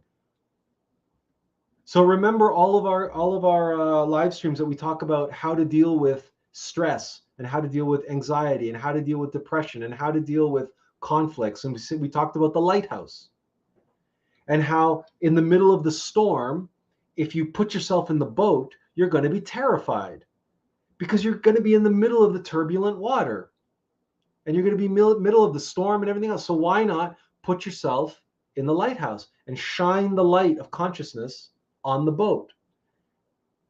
You don't stop the storm. The storm is still blowing. You don't change the fact that the boat is in the water.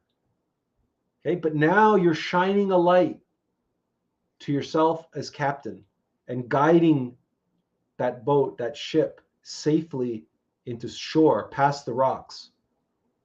So it doesn't end up being smashed on the rocks. So the storm is not overwhelming. You put yourself in the lighthouse. It's the same thing with trauma or reliving trauma or approaching or broaching trauma or facing trauma. You have to understand the aum of life. You have to know how to work with observation of yourself, meditation on egos, self-reflection, on retrospection. You have to develop this capacity in your conscious imagination to be able to observe and relive events without reliving the pain and suffering. To simply observe the events and observe yourself going through those events and observe what is happening in your three brains, your heart, your mind, and your physical body through the course of the trauma without re-traumatizing yourself. There's no point. You don't need to re-traumatize yourself, but you do need to play out those circumstances. Why? Because it was in that circumstance that the demon came to the surface. And the demon reared his ugly head. And somewhere in that mess, somewhere in the turbulence, somewhere in the storm, in the middle of the storm, there's that, or somewhere in the feeding frenzy, there's the shark. He's in the middle of it. And that's the way you can look at it, right? Watch Jaws. Watch how they're, and there's, and even in the climax of the film, right? What does he say? Brody says, "Smile, you son of a bitch." When do you tell people to smile? You tell people to smile before you take their picture, before you capture them. The evidence, the photographic evidence that you can take away and study and frame and put on your wall. You say, smile, you capture the moment for eternity. That's what photography is. Trying to capture that moment for all time. That 1 in a million moment that will never happen again, but you've captured it somehow. That's what Brody says to Jaws. Right at the climax of the film. Smile, you son of a bitch. Then what happens? He pulls the trigger. He's got his photo. He knows what to do. He sees his target. He sees the enemy. And he sees how to get it, how to get rid of it, how to eliminate it. And he takes a shot. But he's got the photograph in his mind. He sees it. He has his eureka moment. That's all in Jaws. And our whole analogy of the feeding frenzy and the shark, which came to us at the beginning of this talk, and we've been using throughout this talk, we only now connected it to the climax of Jaws in this moment.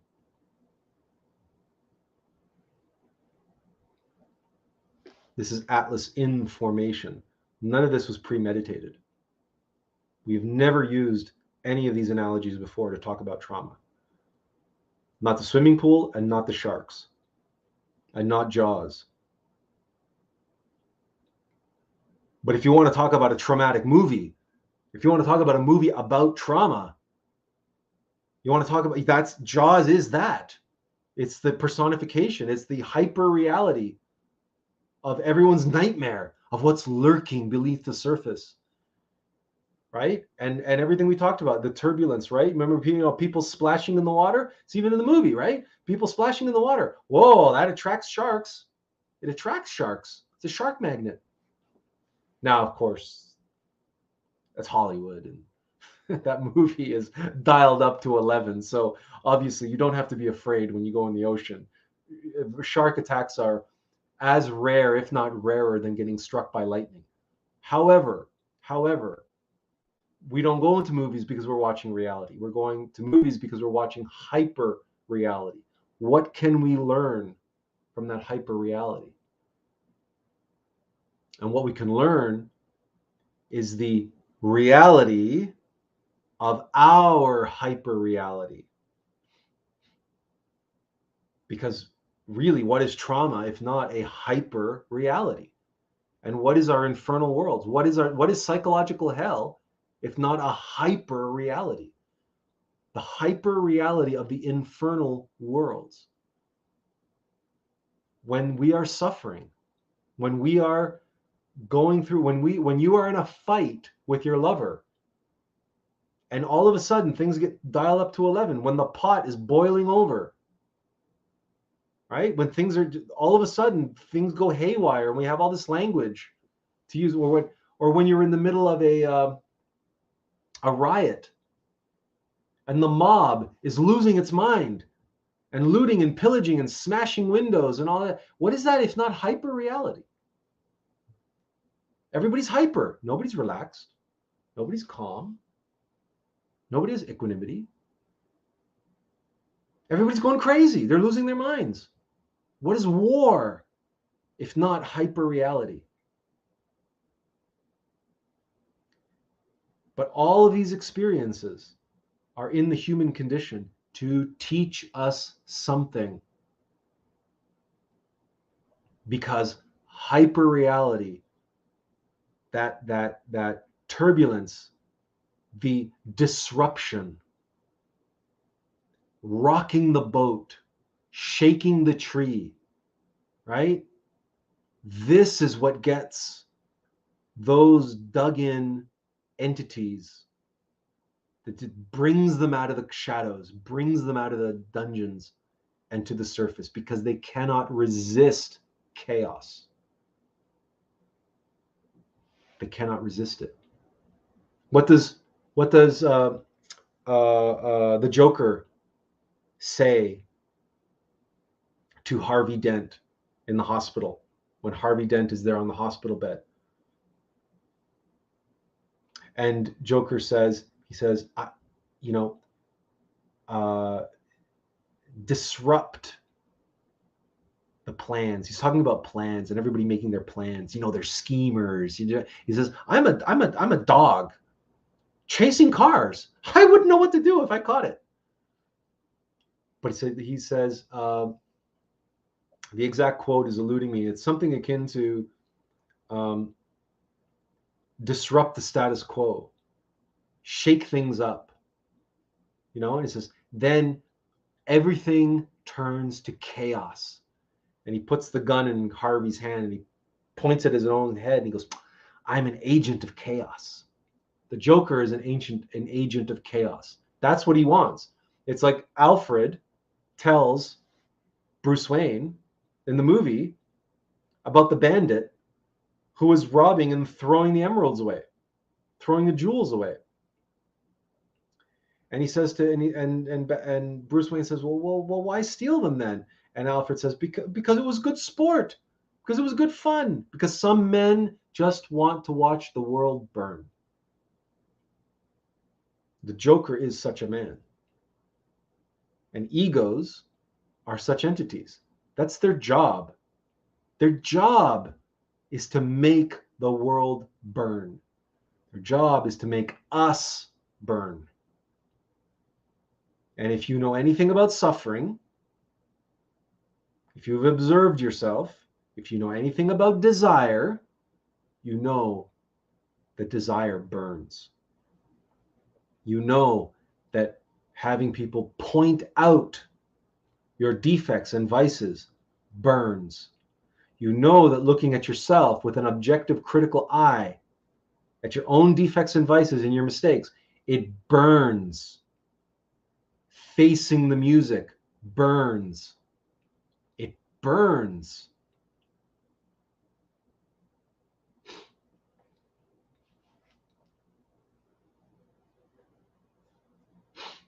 But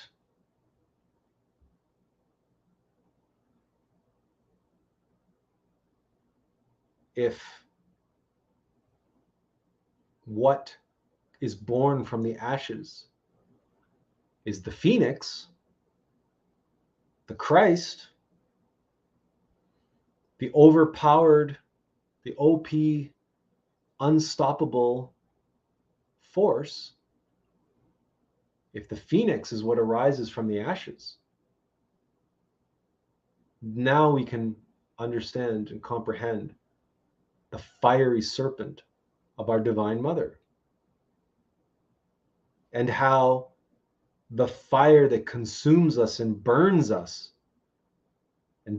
up our defects and vices and consumes the demon in flames gives rise to the Christ, gives rise to the fire of fires and the light of lights within us, the fiery phoenix which is born from the ashes. It's all related. So in that context, now really, really meditate on that. Really meditate on what it takes to be reborn. When in the Bible it says reborn again in the waters and the Spirit. Oh yes, Spirit is such a beautiful, wonderful, genteel, spiritual, inviting, comforting word, isn't it? Spirit. To be born again of the waters and the Spirit.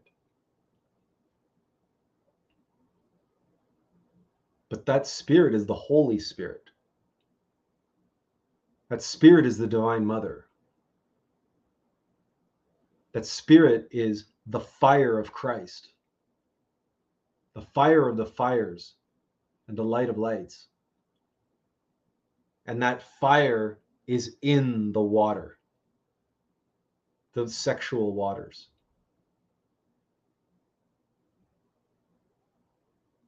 It's not by accident that the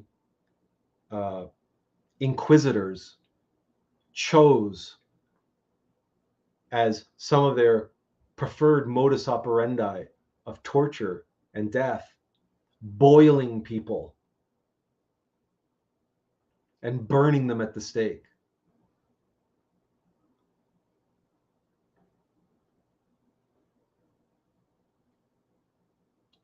As Aziel adds to our description of the Joker, and he says, yes, he explains that nobody freaks out if it's according to the plan, but if it's not according to the plan, everybody loses their minds. And yes, that's true, and that's what trauma is, right? It was the unexpected thing. It didn't go according to the plan. It wasn't what I expected. So don't expect anything. Oh, if you have to have a plan, you have to have a plan. Have a plan, but make sure your plan is flexible. Have to hold your plan in a flexible mind, and have no expectations that things are going to go according to plan. No, let things develop as they were. You shouldn't have so much as a plan as you have a goal, a destination, a direction that you're going in. Your intuition, your vision that's been given to you, your insight, your intuition. You're following your passion, you're following your bliss. You don't know exactly how it's going to unfold, but you're going in this general direction. And be in a place of allowing, and then you will be untouched by trauma. You will have circumstances, you'll have difficulties, you'll have challenges and tests and ordeals. Of course you will. But they will not be trauma to you, and you will not be a victim of trauma. You will see yourself and observe yourself, but you will be in the lighthouse, observing yourself going through the storm. And you will know that all of this is happening for a reason, and you will know what it is that you are looking for. What's secretly behind all this? Why? What am I here to learn? What am I here to see? What is it that I need to do? What am I being called? Right? The call to adventure in the hero's journey. This storm, this event, this circumstance, this whatever, this drama that I find myself in, and I'm a character in this drama. What is my role? What role am I to play in this drama which is unfolding? And that role, the answers come from here. Your player, right? Your innermost actor. Let him act. Let him act. You're just a character in the drama. So as the play is unfolding, everything in a play is new to the character. We can use this analogy very well because we've been on stage. We took theater in university and in high school. Every time you step on stage, when you are in character, everything that is happening is the first time that it's ever happened to the character. To the character. Even if you've played for a week or for a month, doesn't matter. You, the actor, know exactly what's coming. You've read the whole script. Not only have you read the whole script, you've acted out the play for a month. It's closing night. You have to sell that play. You have to sell that drama to the audience who have never seen it before. You, the actor, have to bring the same energy and vitality and dedication and devotion to that performance as you did on opening night when it was new for you. Despite the fact that you've done dress rehearsals and everything, it doesn't matter. Opening night, there's so much energy and everything else because everybody's so excited. This is the first time they're doing it in front of a real audience. So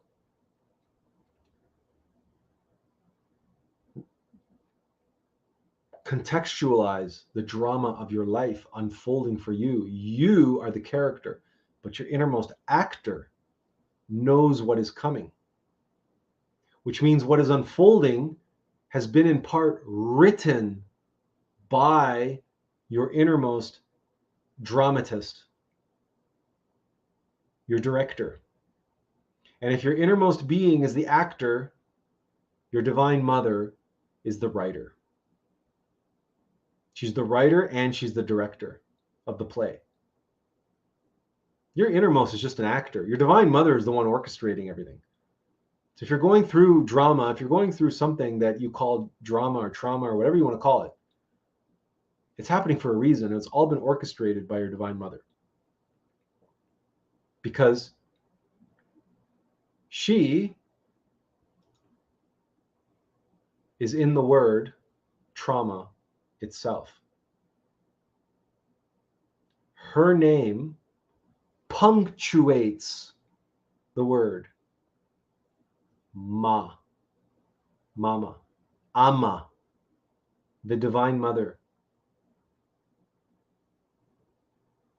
She is the reason for the trauma, and she is the anchor of the analogous ultimate methodology. It's the whole, she is the whole reason why the hero's journey exists and why we go through dramas.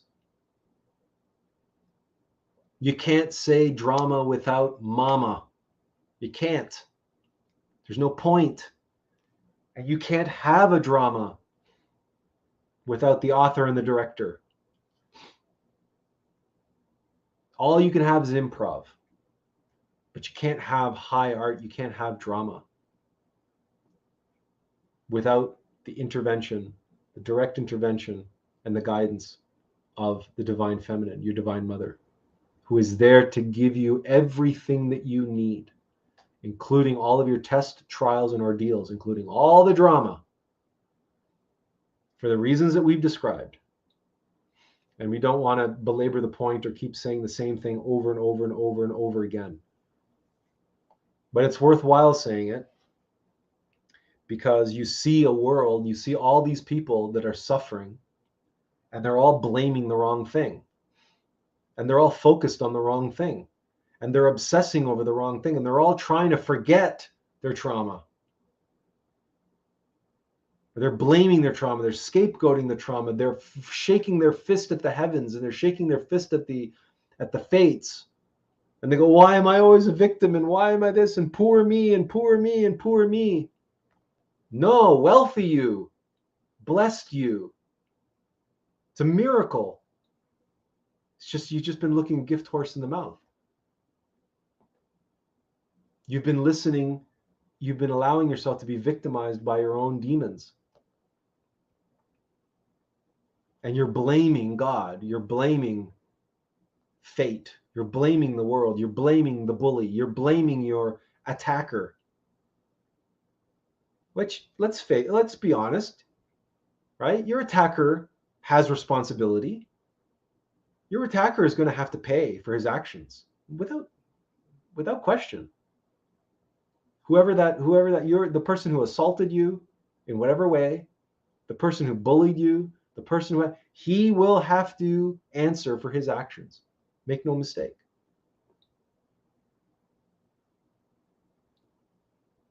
But that event didn't happen to you because you were completely innocent. Because that's not the way the universe works. That's not the way karma works.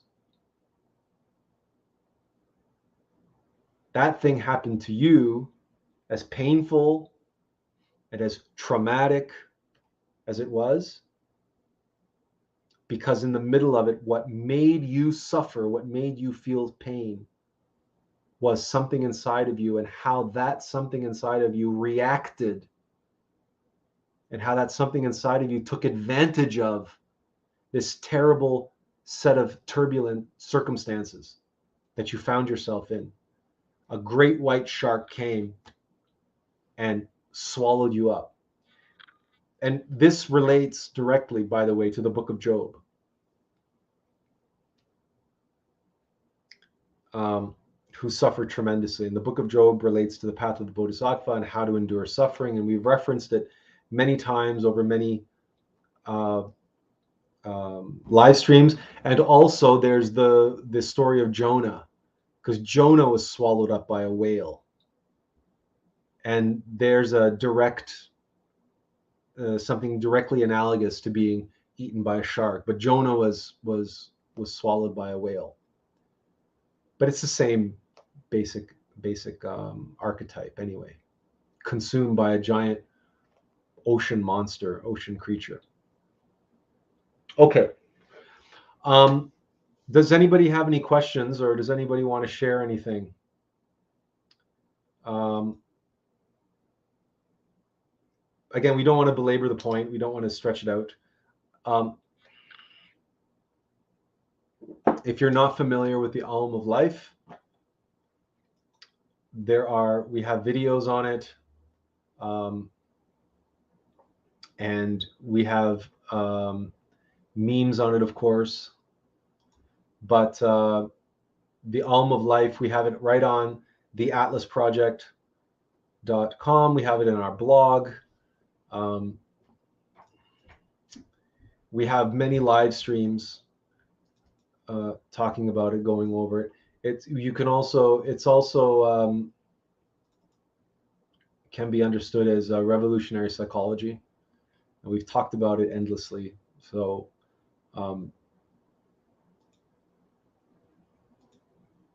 here it is here, the 7 not so easy steps, the Alm of Life: mindfulness, diagnosis, analysis, synthesis, catharsis, liberation, and gnosis.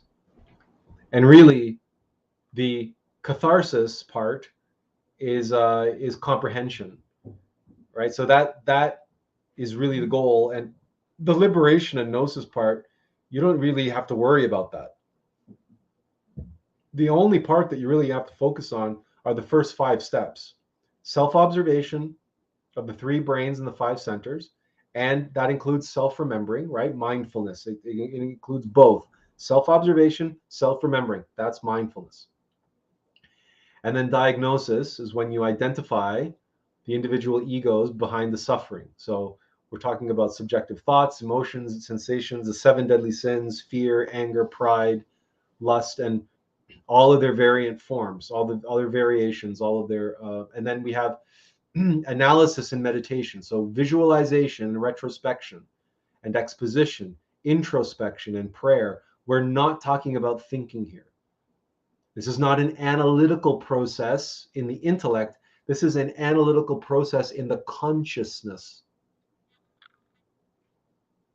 And that happens in meditation, contemplation, or journaling. If you have a past traumatic event, have you ever written about it? Write it. That's what we include here with the word exposition. To exposit means to expose, right? So journaling, writing about your experience, is an excellent way of facing it. Imagine that you're writing it for someone who wasn't there. Imagine you were recording it for posterity's sake. Imagine you were writing your autobiography and you want everybody to know what you had to go through and what you went through. People say, well, that's too painful. Well, again, focus on your reader. Don't focus on reliving all the pain and the trauma. Focus instead on the facts. What happened? And how you felt, but not reliving what you felt, but how you felt and what was behind what you felt. What was beneath your reactions to the facts, to the events. And then you talk about, then the next one is synthesis. And that's synthesis comes when you comprehend. So really, again, frankly, to be really, really, really practical, you're really only doing numbers 1, 2, and 3. You're waiting for number 4 to happen naturally, organically. And 5, 6, and 7 take care of themselves. It's really a 3-step process: mindfulness, diagnosis, analysis.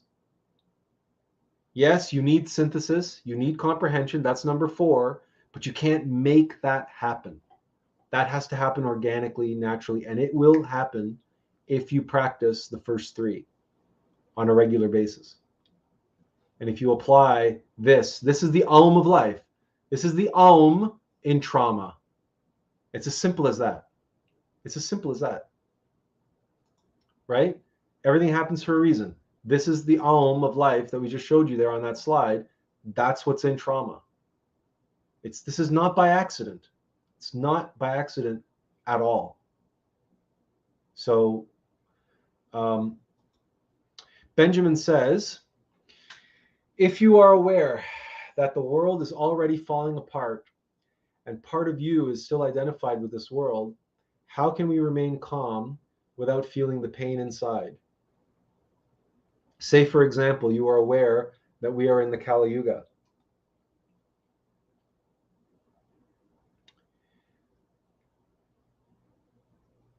Well, if you're still identified with this world, how can you remain calm and how without feeling the pain? You can't. You're going to feel it. You're still identified with the world. You're here now. You're in this body. You're identified with this personality. In other words, you identify as your mortal self, your mortal vessel, and you see the world going to hell in a handbasket. How can you remain calm? Observe yourself and remember that you are just the character in a movie, in a disaster movie, maybe, but you're still just a character in a disaster movie. Your true self is watching that disaster movie in the cosmic movie theater. So maybe you're watching Independence Day, those horrible, or 2012, or the latest one, Moonfall. You know those Roland Emmerich movies, those world destroying movies that he started doing in the 90s, and they're just terrible, over the top, $200 million special effect blockbuster movies that's all about just destroying the world. And it's terrible writing, terrible acting, but people find them entertaining for some reason. Just imagine that you're just a character in one of those movies. But is it real in the strictest sense? Right? When you can watch a Roland Emmerich movie and remain fairly calm, fairly relaxed, as long as you don't identify with the characters on the screen, as long as you don't identify with what's going on, despite all the, which is easy to do, frankly, because he gives you very little to work with, despite all of the over-the-top special effects and true hyperbolic hyper reality situations, right? In Moonfall, the moon falls to the earth. It bombed in the box office. We don't recommend it. We didn't watch it by any stretch of the imagination, but we watched a Red Letter Media's review about it, and because Red Letter Media makes the reviews very entertaining, especially the worse the movie is, the more entertaining their review. And but it's just ridiculous, hyperbolic, over the top stuff. And really, at some point, we have to make that shift in consciousness, where you say, I'm here playing a video game. Okay, that means that this video game is a virtual reality, and this tune, this character, this avatar is just, I created this in the character creator, and I'm here playing a character. That's what I am. But my true self is the player of the video game, and the player of the video game is not in the video game. So every game comes to an end, one way or another. And you can watch the movie Edge of Tomorrow with Tom Cruise, where the guy dies and gets reborn every day, or watch Groundhog Day if you want something that's not violent. Now every day he's reliving the same day over and over and over and over again until he learns how to change, until he discovers the meaning of life, until he discovers the purpose and the beauty and the wonder and the magic of life. Life is but a dream. But it's not enough to believe this. It's not enough to think this in the mind. You have to live it. You have to feel it. You have to know it. And how you do that is by observing yourself and remembering yourself, remembering your innermost player, and paying attention always to the signs around you. Your intuition, serendipity. How many times have you heard us use the expression every single day of your life? Look for that one breadcrumb that was put for you there by your divine mother, that's leading you through the dark wood and into the light. Every day, find one breadcrumb, one sign, one little piece of evidence that your life is not an accident, that things are not happening to you just by happenstance, but something somewhere, every day, something was left for you. Something someone said that you overheard in the subway. Boom! It's exactly what I needed to hear. That complete stranger said exactly what I needed to hear. It's not coincidence, it's serendipity. And if you need help understanding exactly what we're talking about, and we mean exactly what we're talking about, okay?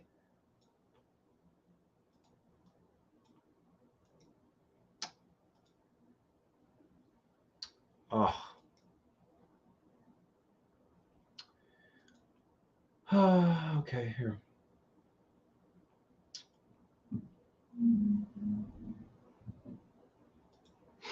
If you need help seeing and understanding exactly what we're talking about,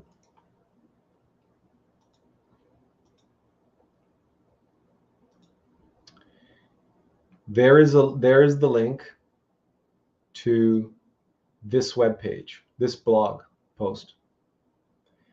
The blog article is "O Mother, Here Art Thou." The link is in the chat.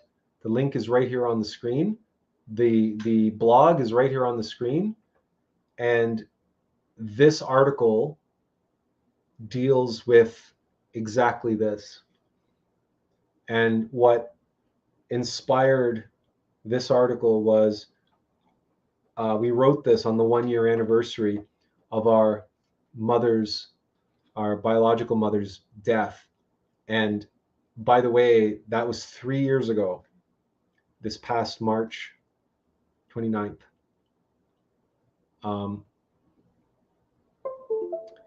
So 3 years ago, our birth mother passed away. And it was 2 years ago that we wrote this article because we gave it out of respect for the dead. We gave it a whole year before we wrote this article. We published this 2 years ago. This, Benjamin, will help you. Will help you to know that life is a dream. But it's more than just a dream. It's a play, right? It's a drama. That's what this whole live stream today was about. And you are the hero of that drama. You are the hero of the drama. And the goal at any given point in our life is to be a tragic hero. I know that sounds strange, but the reason why we want to be a tragic hero is because every tragic hero, a true tragic hero, has his moment of redemption, has his moment of catharsis, has his moment of revelation and the climax. And as we go around and play out our dramas, that is what you're looking for in the middle of the drama. That is what you're looking for. You're looking for the evidence, the knowledge, the experience that is going to give you the meat and potatoes, that is going to nourish your soul with the evidence-based information that your soul will use to comprehend the nature of itself and reality. You've read it before, but you need to read it again. Do so, and don't speed read it. Right? Take your opportunity to meditate. There's stuff in here that is so deep and so dense that take your time with it, to allow it to marinate yourself in it for a while. Does anybody have any other questions or comments? Anything else anybody wants to share?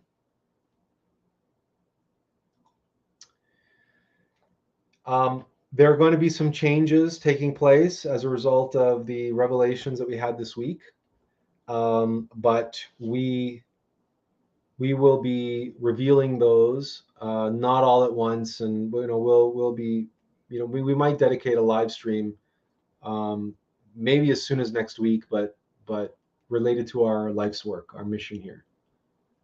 And we have nothing to hide. We are happy to share it with you guys, and you can see really where we're going. It was revealed to us this week, and again, the catalyst for that happening was not only us getting food poisoning, but also a loved one ending up in the hospital and spending all week in the hospital. So this week was not without its drama. Last weekend and this week was not without its drama. But what came out of that, revelations. Revelation is where we are and where we need to be going with the Attlas project, and with all of our work, and with our YouTube channel, and with the book, and the nature of the book that we need to be writing, and a great many things, great just flood of comprehension. And so had we not had that dramatic bout of food poisoning, ridding itself, the body, and ridding itself of all kind of pent up negativity that had been blocking and clogging us, had we not done that, then so everything happens for a reason. Benjamin, I heard a theory that we all had died at one point due to worldwide cataclysmic event, but because our mind brain remains active for a certain period before the actual death of the body, our current reality is just a reconstruction of our mind during this period, and it is just prolonging it as long as it can. I was trying to tie this with the scripture I read that says, "You are what you see in the world. You cannot see the sun without being the sun. You see the sky and not become it." This is what you're bringing up here has, like so many beliefs, like so many theories, have little kernels of truth. And what happens is that the theory gets elaborated around those little kernels of truth, such that the final theory has very little true resemblance to the truth, but boy does it feel good and sound good because it's been peppered with these kernels of truth, which are true. So we can begin with, for example, we begin that this not everybody, we don't know about everybody, but this world, this planet, has gone through many cataclysmic events. And we are the fifth root race, which means prior to us, no less than 4 humanities have died in cataclysmic events. And that's just in this round. So prior to that were other humanities, who went through their own cataclysmic events. This planet is much older than what geologists believe. And so that's one thing. The second part is that our mind or brain remains active for a certain period before the actual death of the body. What they're talking about there is the monad continues after death, but the personality lingers. The vital body, the etheric body, lingers after death. And the etheric body and personality will linger after death. That's what we call ghosts, or phantoms or spirits or whatever. But it's in the fourth dimension that they linger. That's why they can be seen. You can see them. Well, not everybody, of course, but some people who are clairvoyant or ghosts who are particularly energized, powerful, can be seen. And those ghosts want to be seen. That's why they can be seen, because they want to be seen. Like the ghost of Elvis, for example. And we've talked about this before. The ghost of Elvis is kept alive because of the cult of personality around Elvis. To the degree that the mind, the brain is, don't ever, you never have to equate the brain and the mind, right? The brain is just a machine. It's just a transceiver. It's not important. It really isn't. It's not important. It's a transceiver is what it is. The mind relates to the monad, and the mind, of course, has moved on.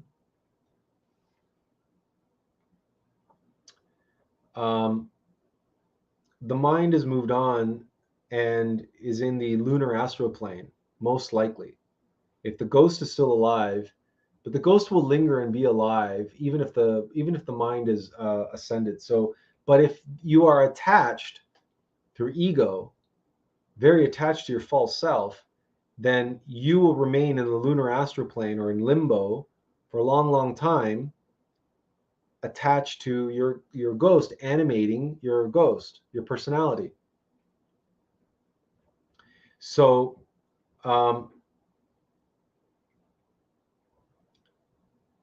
but how long does it take for a body to decay underground? 500 years, something like that. A couple hundred years. That's why Gnostics prefer to be cremated.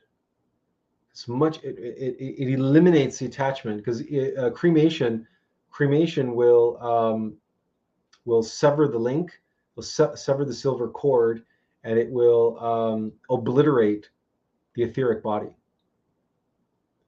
So, but the idea that we collectively, remember, there is no collective anything between humanity except for our shared karma that relates to the planet. But there's no like collective anything about, there's no collective awakening. There's no, that's all made up nonsense. We are individual monads. We are on individual journeys. And so there is no, we all suffered this massive trauma and we're all reliving it. That's nonsense. So in other words, the elaborated theory is just complete bullshit. But the kernels of truth that it's based on are not. And this is how we've explained many times. This is how belief works, and why belief is so insidious, and why people hold on to beliefs so dogmatically, and they can believe them so absolutely to be true. The final thing here about you are what you see in the world. You cannot see the sun without being the sun, and see the sky and not become it. Again, there are layers of truth in that. The world is the way it is because that's the way our psyche is, right? The macrocosm can only be a reflection of the microcosm. So yes, sun, moon, stars, the whole universe is not outside of you, is inside of you. But that doesn't mean that you are the sun. Are you? Be practical now. The sun has a monad. The sun has a humanity. Are you that humanity? Are you the monad of the sun? Are you? Really? You can be, but you can't actually be. What you can be is you can become one with the Christ, the Logos, which is the being of beings, the omnipresent ray of Okidanak that all monads are a part of, including the monad of the sun. So in that sense, you are a thread or a ray of the Logos, and so is the sun a thread or a ray of the Logos. The difference being is that that monad, that ray, is not only a Christified master, is not only an ascended master, he is a cosmo creator, Jehovah, Elohim, and he incarnated his body as a planet, but not just any planet, as a center of a solar system, as a sun, as a star. Now, is your body a star? Do you give life and energy and vitality to untold trillions of beings on all the planets of the solar system?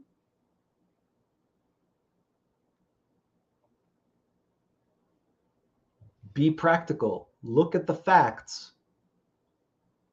Are you an ascended master? Are you a cosmo creator? Yes or no? Believing you are does not make it so. If you were, you would be one, and you wouldn't be here unless you were walking the path of the Bodhisattva, like Moses or Krishna or Buddha or Christ, Jesus Christ. And then you would feel the Christ inside of you, and you would be on a path to die and resurrect and embody the Logos, the Christ, here in this physical mortal vessel of yours. Now, are you doing that?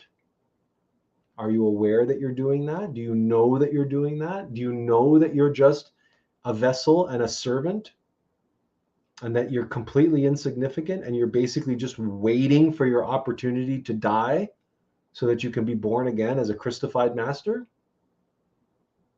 Do you know that? Not believe it, but do you know it? And do you live your life that way? No? Then forget all this, you can't be the sun without looking at the sun nonsense. Because it's just an elaboration, a theoretical, intellectual belief, an elaboration and shadowy expression of a fundamental objective truth, which you have to know if you want to know it. There's no point in, but also recognize that the world is the way it is in macrocosm because that's the way you are. Know that, and know that the reason why you're not any of the latter things, why you're not a cosmo creator, and why you're not a resurrected master, and why you're not a Christified master, why you're not the physical embodiment of God, that you're not a living, breathing God man. The reason why you are not that is because the way the world is, that's the way you are inside. The world out there is inside of you, preventing you from being a God man. But nobody wants to look at that side of things. They want to say, I am the sun, I am the stars, I am the sky. Spiritual people, that's what I want to be. They don't want to say, I am the rapist, I am the murderer, I am the thief and the liar, I am the drug dealer, and I am the warlord, sending 10-year-old children to their death every day over blood diamonds in sub-Saharan Africa. The spiritual people never say that. You will never hear anybody in the New Age ever admit that they are a murderer and a liar and a scoundrel and a fornicator, a demon. You will never hear them speak the truth. You will always hear these beautiful platitudes, and we are all one, and we are all awakening, and the mass global awakening, and blah, blah, blah, blah, blah, blah, blah, blah, blah. Do they look at the objective facts? No, because they're afraid of being traumatized. They're afraid of the truth. They're afraid of being shaken up in the way that they really need to be shaken up, to be shaken up out of their complacency, to get all the cockroaches and all the denizens in the dungeons of their subconscious mind to come up to the surface, because they're terrified of seeing all of that. They're terrified of how all that's going to traumatize them, and all that's going to shatter their illusions about themselves, and their mystic pride will smash into a million pieces on the floor, like so many of their precious crystals. Azazel says you can also be attacked in that state, meaning like those attacked by the weeping woman. He's referring to our state when we are still attached to our physical body after death, and then people who weep and wail over us, their egos, their pain and suffering, and then our ghost basically, and the identification with that loss, right, can attract other demons, other egos, and then they can attack us in that they come to feed basically on the dead and on the loss, right? So it's all attachments and egos attracting more egos, and etc. That's why preparing for death is so important. That's why all authentic mystery schools are death cults, specifically Egypt and Tibetan Buddhism. That's why the two books of the dead that we can most readily identify and purchase and read and study for ourselves are the Egyptian Book of the Dead and the Tibetan Book of the Dead. Step-by-step guides on the afterlife and how to cross over in such a way that we mitigate as many of these metaphysical realities as we can, and try to transition in a very positive and a very productive, constructive way, rather than being held back by the boat anchor of attachments to our physical body and personality. So Benjamin says, thank you again, sir, for elaborating and clarifying that confusion. I need to meditate to gain clarity as well.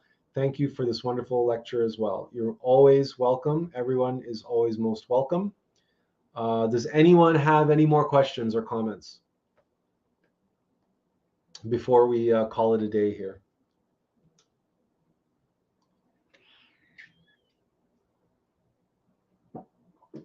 All right. If no one has anything else to add, or we thank you for joining us.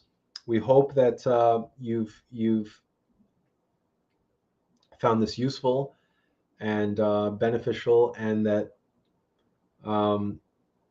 again, hopefully next week we'll have some exciting news and perhaps some interesting things to share. In the meantime, be well, be mindful, observe yourself, remember yourself. And thank you, Diana, to you and all of you as well. Inferential peace.